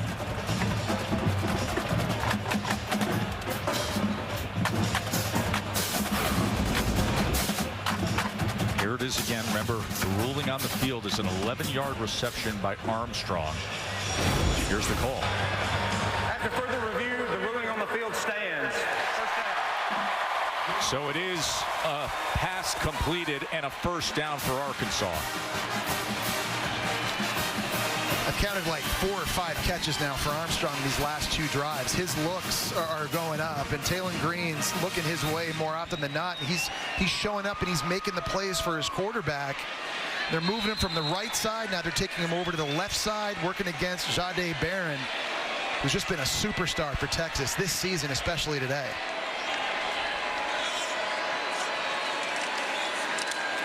Dabinion, he was met as soon as he got into that hole by Lole.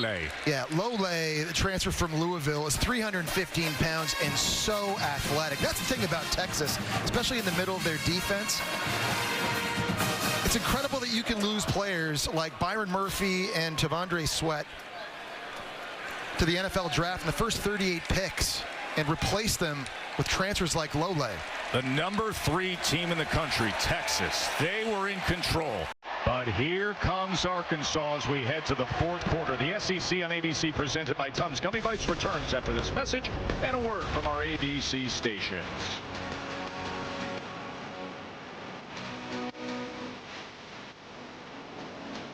We're back in Fayetteville on the sidelines with Steve Sarkisian. For the first time all game, Arkansas has finally started to gain some momentum. What do you need to see from your group here in the 4th? Well, we got to try to limit some of the damage on first down. They're getting makeable 3rd downs where they can continue to run the football. We got to try to get a stop or a negative play on 1st and 10, and then we got to find our rhythm back on offense on 1st and 2nd down as well. Thank you. Thanks, Katie. Thank you, Katie. And right now it is Sark's defense that faces the challenge. He said, hey, I don't know what DKR did to Arkansas back in the day, but they absolutely hate our guts. And you can sense it here as we start this fourth quarter. As Green gets free. Those big, long legs on the 6'6" Green doing the job. Wow, and that's a ball that I think he should have handed off. He's got Colin Simmons. He's reading him coming off the edge. When he screams down, that's usually a give to Dubinion, but Taylen Green was able to make up for it with his athleticism and speed anyway, and it's another explosive play. First down, Hogs here in the fourth quarter, trailing number 3 Texas only by 6. And look at that third quarter, how things turned around. They only had 74 total yards at halftime. He keeps it again, but this time Green is tackled for a loss immediately by Makuba. Yeah, great job by Makuba coming downhill, recognizing the zone read. He sees the tight end pulling as an indicator. As soon as he sees this, he's now firing, coming down. That's a great job by the veteran Clemson transfer. Leads the defense with 3 picks. He's come up huge in games, and that is a massive tackle. And Texas now has 8 tackles for loss.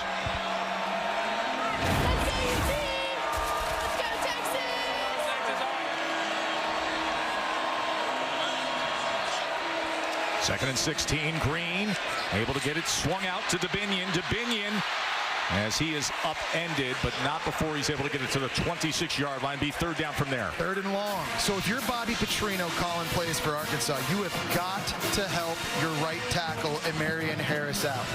He's given up a couple sacks to Colin Simmons when he's been trying to block him on the edge by himself. Whether you attach a tight end, whether you chip with the running back, someone has got to help 76 on that edge. This time, working against Trey Moore. And it looks like they've got Jaquindon Jackson, sorry Joe, lined up to that side in the backfield. It would not surprise me at all if there's a chip block here coming up on this side here. Let's look for it. Do they get that extra protection on 3rd and 10? They come right up the middle on Green, and he's got to throw it away, and it's incomplete. It was Jahdae Barron, the defensive back. Wow, that time Texas brought a blitz right up the middle in the A-gap, and Jahdae Barron, who's made plays in the passing game and the running game, nobody blocks him right in the middle.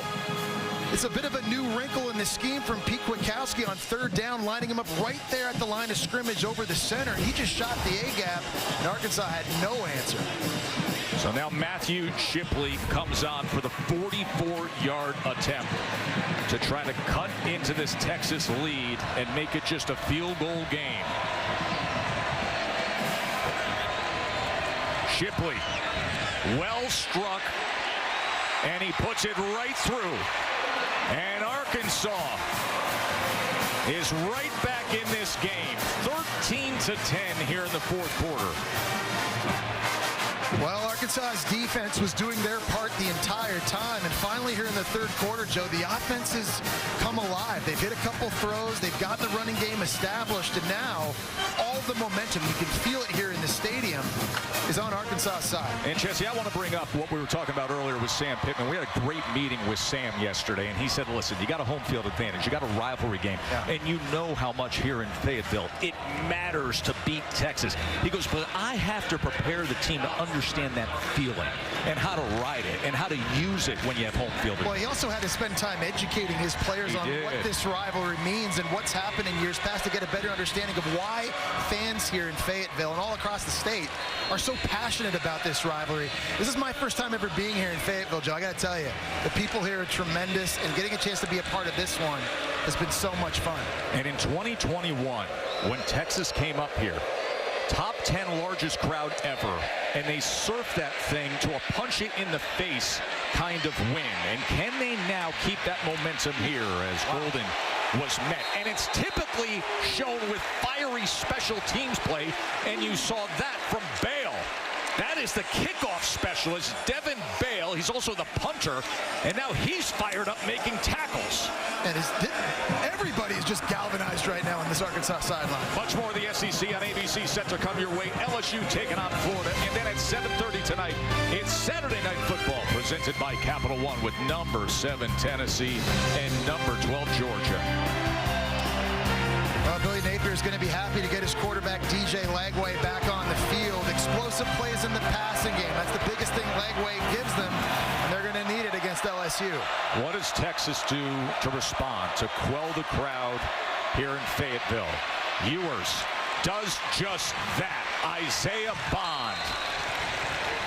Another great job on the progression this time by Quinn Ewers. Very cool, calm, and collected on first down. There's a strong play action. You got Bond running the deep curl, and for Ewers, it starts over here, and he's able to scan all the way back and make this throw on time. And now Jaden Blue as he spins his way past midfield.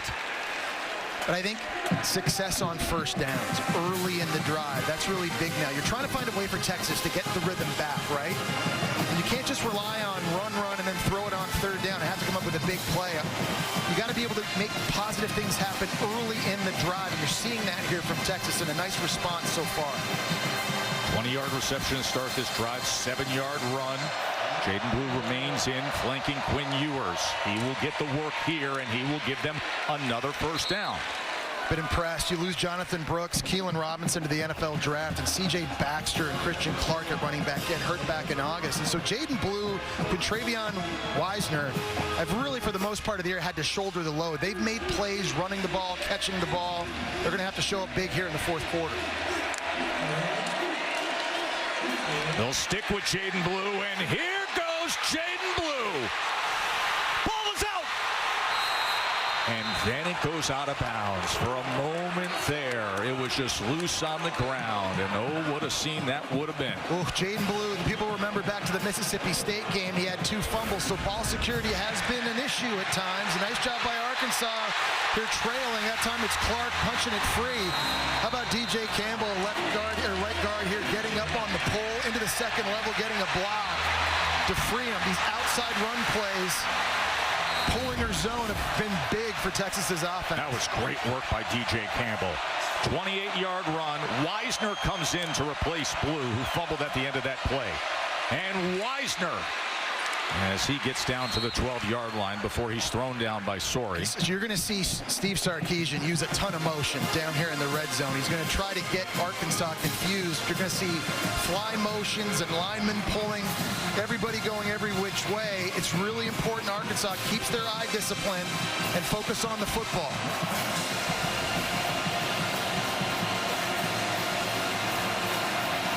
Steve Sarkisian, his first road trip when he was a Texas head coach was here to Arkansas.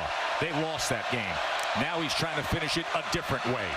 Ewers, with time, goes underneath and gets it complete, and looks like it's going to be first and goal. Juan Davis with the reception. Let's see where they mark that. Yeah, Juan Davis normally is active blocking in the run game, but a nice job there running the flat route, returning back to the middle of the field. Joe, you've got to be impressed with how Texas has responded here offensively. It's the perfect drive after what Arkansas did. When they started this drive, we said, what can they do to quell this roar, this crowd, and this program that has gathered momentum? This is how you respond. Now you got to cap it, Jesse. Wisner straight ahead, and he's down to the 1-yard line. And this is incredible. It's an offensive line that averages 324 yards across, going up against the D-line that averages about 310 yards across. And it's just going to be a battle of wills. Who can step up, who can bow up and win? Who's going to get the push? We expected this to be a physical game, and really, this area of the field, it's a microcosm of that.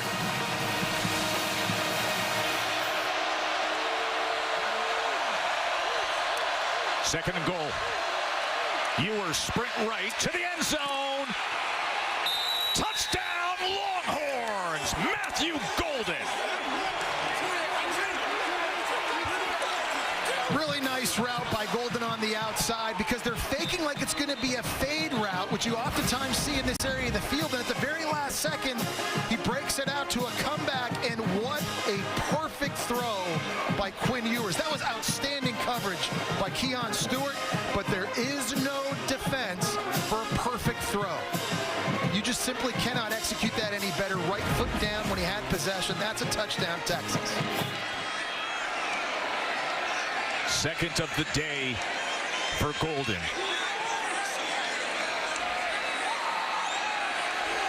An 8-play drive when Arkansas had gathered all the momentum. It is so good to have this rivalry back. The old Southwest Conference rivals, now SEC rivals, and playing up to every bit of it. Number 3 Texas with now a 10-point reception. Has now 8 touchdowns. Back-to-back games with 2 TD catches. Did it against Florida. He's got 2 here today. He's been a massive weapon down in the red zone for Texas's offense, and that you just could not respond any better if you were Texas on that last drive. So impressive.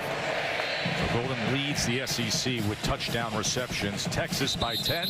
What's going on, Kevin? It's time now for our AT&T countdown to the CFP National Championship. Let's go back to Boulder. Another big play for the Buffaloes. Former Arkansas running back Isaiah Augusta, 37 yards through the heart of Utah's defense. Right now, Colorado up 28-16. Garrett Nussmeier in the swamp. LSU only favored by 3 points. They've won the last 5 meetings against Florida. Second longest win streak for either school in series history. That game coming your way on ABC. That's back to you. Thank you, Kevin. What makes that Colorado score so significant is that they control their own destiny for the Big 12 championship game at this point. Taylon Green, nothing open downfield, being tracked from behind, and the flag comes down. They're going to get a hold on Joshua Braun up front. It's going to march Arkansas back. And this is what Steve Sarkisian was telling Katie moments ago, what they need to do defensively. They need to win on first down. They need to get ahead of it.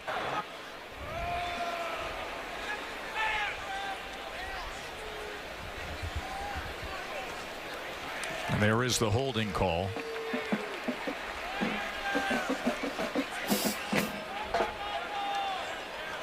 Texas plays a lot of times 7 guys dropping into coverage and zone, and they're got their eyes on the quarterback, and it forces Taylon Green to hold on to it. Offense number 72. Penalties decline.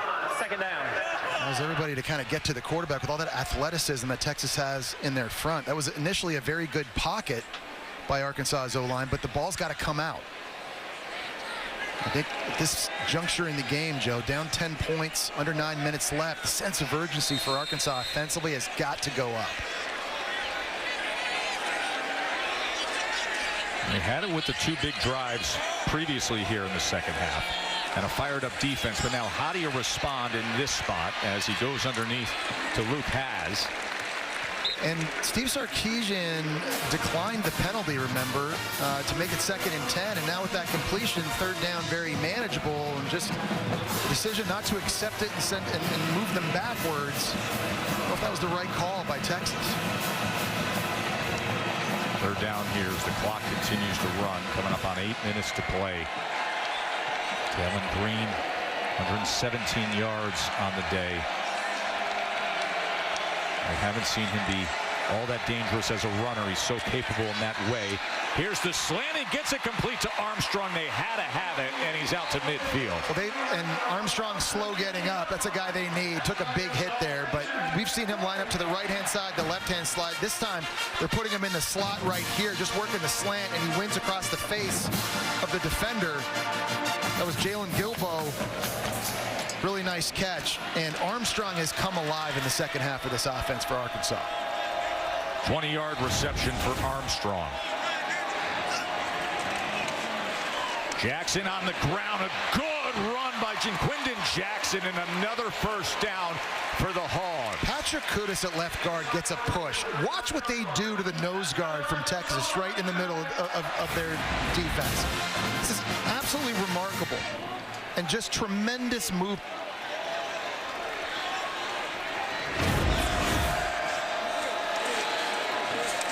Green on first down. Now he had a man.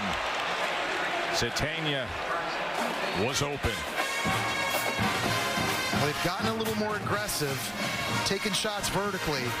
And this Arkansas receiving core has size, and they've got some speed. They've got some guys that can run and get behind you. And I like the idea of being aggressive now. When you can run the ball and you start having success that way, usually that opens up play action opportunities to take shots deep down the field.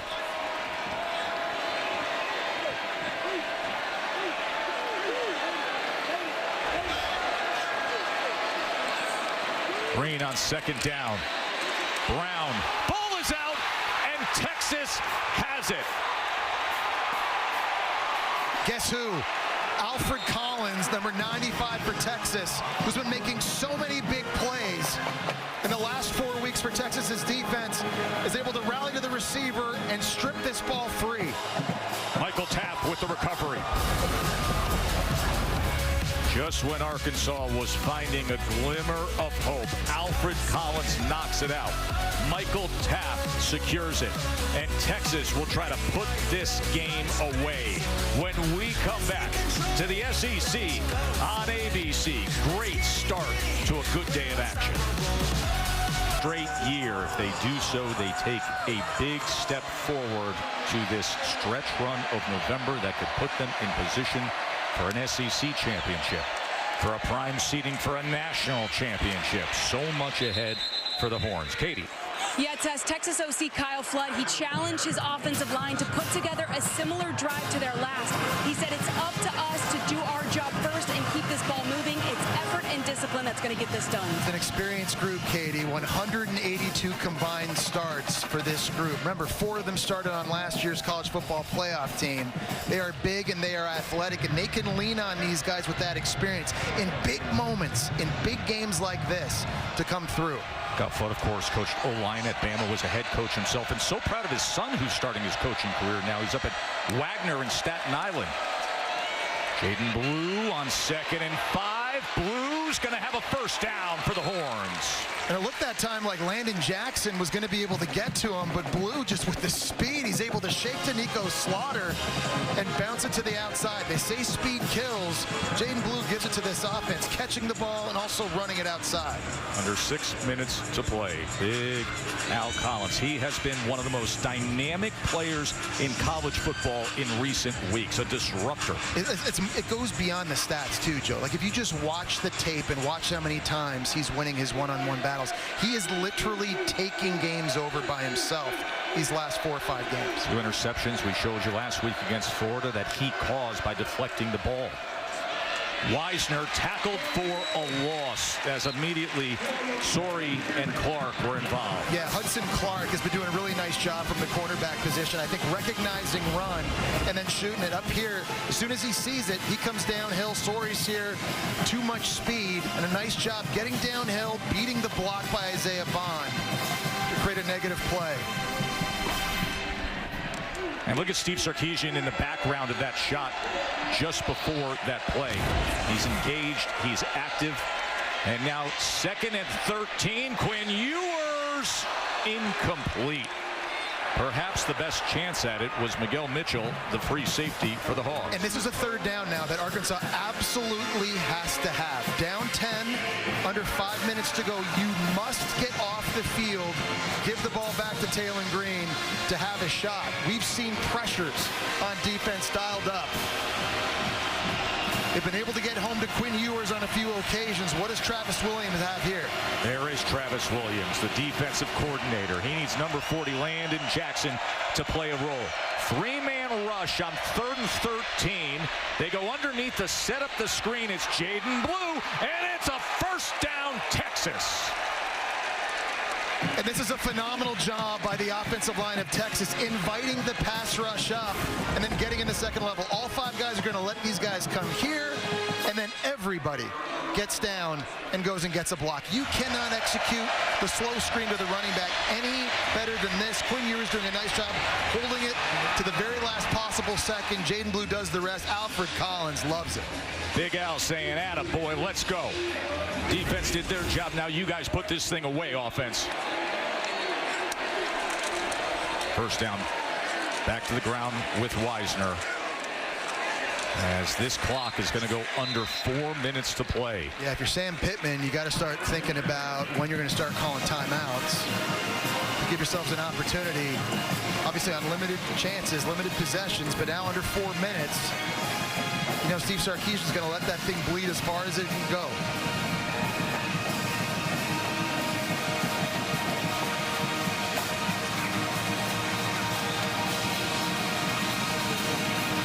There was a point in this second half when you could just feel it out of Arkansas as they charged back into this game. But the way Quinn Ewers and this offense responded, it just put a wet blanket right over it.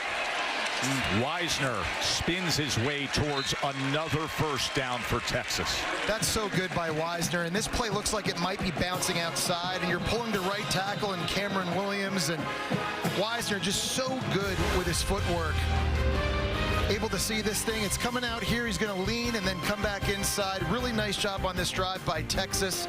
Timeout taken by Arkansas. We're under 3 minutes and 20 seconds to go here in Fayetteville. Now the superstar freshman is moments away from playing LSU right here on ABC. But first, let's see if Texas can put this away against Arkansas, who's 2 timeouts remaining. Wisner goes ahead for 2 yards, tackled by Jackson. It's like Arkansas taking another timeout here. Just leaves them with 1. Plus they have the 2-minute timeout. Right. This was an interesting second half. Let's show you what took place as Texas was up 13-zip, Jess, and then Arkansas roared back. Yeah, they put a really good drive together early in that third quarter. Jaquindon Jackson able to punch this in, make it a 6-point game, and then Tennessee just had a phenomenal answer on a drive that was meticulous down the field, running and throwing. This is a 1-yard touchdown pass on a fade comeback by Golden, his second touchdown catch of the game, which kind of firmly got that momentum back on Texas's side. And here they are in a 4-minute offense situation. This is a situation offenses practice throughout the week. When you have the lead late in the game, how do you ice it? And the play calls and the run plays and the high percentage throws to try and keep the clock moving. Remember Kyle Flood, Katie was reporting, he said to his offensive line, all right, time for you to do your job. They have been doing it on this drive. Can they continue that way? As of course they're going to just hand it off and run clock. Brad Spence with the tackle. They'll have 1 timeout plus the 2-minute timeout remaining if we reach that point. And the final timeout is exhausted by Arkansas. This Arkansas program with Sam Pittman in his 5th year as head coach. By the way, Sam Pittman, one of the most likable guys in college football, but he has been suffering badly with his hip. He's going to have hip surgery at the end of the season. We wish him the best of luck. But he had his team nearly in position here in the second half. They're desperate to get the ball back, Jesse. It feels like a little bit, too little, too late in some respects. And I think you have to give Texas's defense a lot of credit in this one. They've allowed 231 yards. Physical throughout the entire first half, shutting down the run. 6 sacks in this game. Yes. We've come away with 2 critical takeaways. And one thing Steve Sarkisian, again, talks a lot about is his team being able to play well on both sides of the ball, complementing each other. And that's something we've seen more and more of here in these last 2 weeks. This is a team that when you look at the roster, Texas is built to win a national championship. Both sides of the line, the depth at defensive line, the star quarterbacks, the depth of the quarterback room, game-changing talent at running back, receiver, tight end. Just got to keep doing it week after week. Wisner on 3rd down as Arkansas has no timeouts remaining, so Texas can bring that play clock down.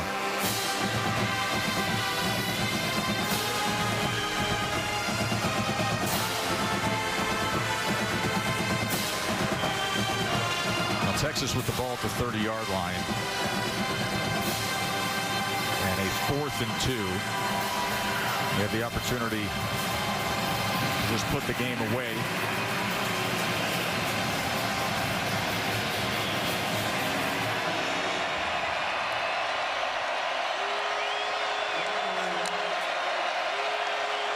See if they use a timeout here before that play clock runs down, and of course they do. So that'll be their first timeout of this second half. Now, Ewers, as is often the case, getting so many different receivers involved, Jesse. I think that's one of the most impressive things about him is that he lets the coverage dictate who gets the football. He's not trying to force it to Isaiah Bond or Gunnar Helm. He knows he has really good matchups all the way across at receiver, at tight end, and at running back. And based on man-zone coverage and what it is, he knows where his answers are. And, I know this statistically for him has not been the best game of his career, but the one thing he has done, Joe, he's avoided the disaster play. Right. No turnovers. That's big. No fumbles. 8 different receivers have caught passes. They've spread it around. And he's done an outstanding job, in my opinion, managing this game. Let's see how they manage this 4th and 2. get the first down, have to deal with the 2-minute timeout, and then bring the thing home. But first, the 4th and 2. Can Arkansas find a stop? Ewers is going to keep it himself, and he's going to have the first down. Wow, you don't see Quinn Ewers keep it too often on zone reads. He loves it. He's out there, and he's one-on-one with a 6'4", 224-pound safety and Larry Worth, and he just tries to run him over. Mom and Dad loving it too. Texas 2 for 2 on 4th down today. Who's not loving it? Steve Sarkisian. He's probably like, dude, what are you doing? Just wiggle, slide, get down. 2-minute timeout. Texas in control. Fresh set of downs to close it out when we come back. Quinn Ewers after that 4th down conversion. And Steve Sarkisian. You don't see Quinn Ewers with the tough nose running all the time, so it's a rare moment. Little truck stick Steve Sarkisian didn't know he had. And for Texas, a well-earned win in a very strong rivalry that is back. They used to be Southwest Conference foes. A few years ago, after the announcement that Texas was coming to the SEC, Arkansas punched them right in the face, 40-21. Sark talked about it all week long. Sam Pittman readied his team to create that kind of atmosphere again. Sark actually played back the broadcast, the last 5 minutes of the broadcast, when Texas found out what it's like to see this kind of hostility, where he says they really hate our guts. Well, it was fiery for a lot of today, but this Texas team, Jesse, is so ridiculously talented that they can handle all these kind of road wars, rivalry situations. They're battle tested, and they've gone on the road to places like Alabama last year, in the Big House earlier this year. They've handled the Red River rivalry. There's a standard set and an expectation set by Steve Sarkisian that this team plays to. And their roster today is completely different from what that roster was a few years back. They are built in the trenches to win in the SEC. And I know for Texas fans now winning this game, I know everybody's going to be looking ahead to Texas A&M in a few weeks, and that's going to be monstrous. Do not sleep on Kentucky next week, though. A team that beat Ole Miss, lost to Georgia by 1 point. I think that's going to be one of the bigger challenges for Steve Sarkisian this week leading up, is to keep the focus on the task at hand. That's the entire SEC week after week. Kentucky is next for Texas. Number 3 team in the country comes here on the road to a Razorback crowd and team that was fired up for them. And now a 9-1 start in back-to-back years. 20-10, a Texas victory. And they have won 10 in a row now on an opponent's home field. True road games, 10 in a row for Texas. Matthew Golden was one of the stars today with 2 touchdowns. Katie. Thanks, Tess. Steve, Arkansas had cut it to 3 points at the start of the 4th quarter. What do you think of the response you saw from Quinn in the offense to go on that long, efficient drive to regain control? Yeah, it was just one of those days. They were going to make us earn it. We were going to get many chunk plays, so we had to be really efficient. And I thought that was a really efficient drive on the ground, hitting a couple passes. Great catch by Golden for the touchdown. Alfred Collins continues to make plays for you guys, forcing a timely fumble there in the 4th. What do you think of your defense's day? Our defense played fantastic. John A. Barron had a great game as well. Alfred Collins, another great day. That's a really explosive offense. To hold these guys to 10 points at home, that's a heck of a job. Can you just describe how difficult it is to go on the road against any team in the SEC and win? Yeah, I mean, you guys saw the environment today. It was a tough one. Proud of our guys. It's not easy to go on the road and win in this conference for sure. Congratulations. Thanks, Katie.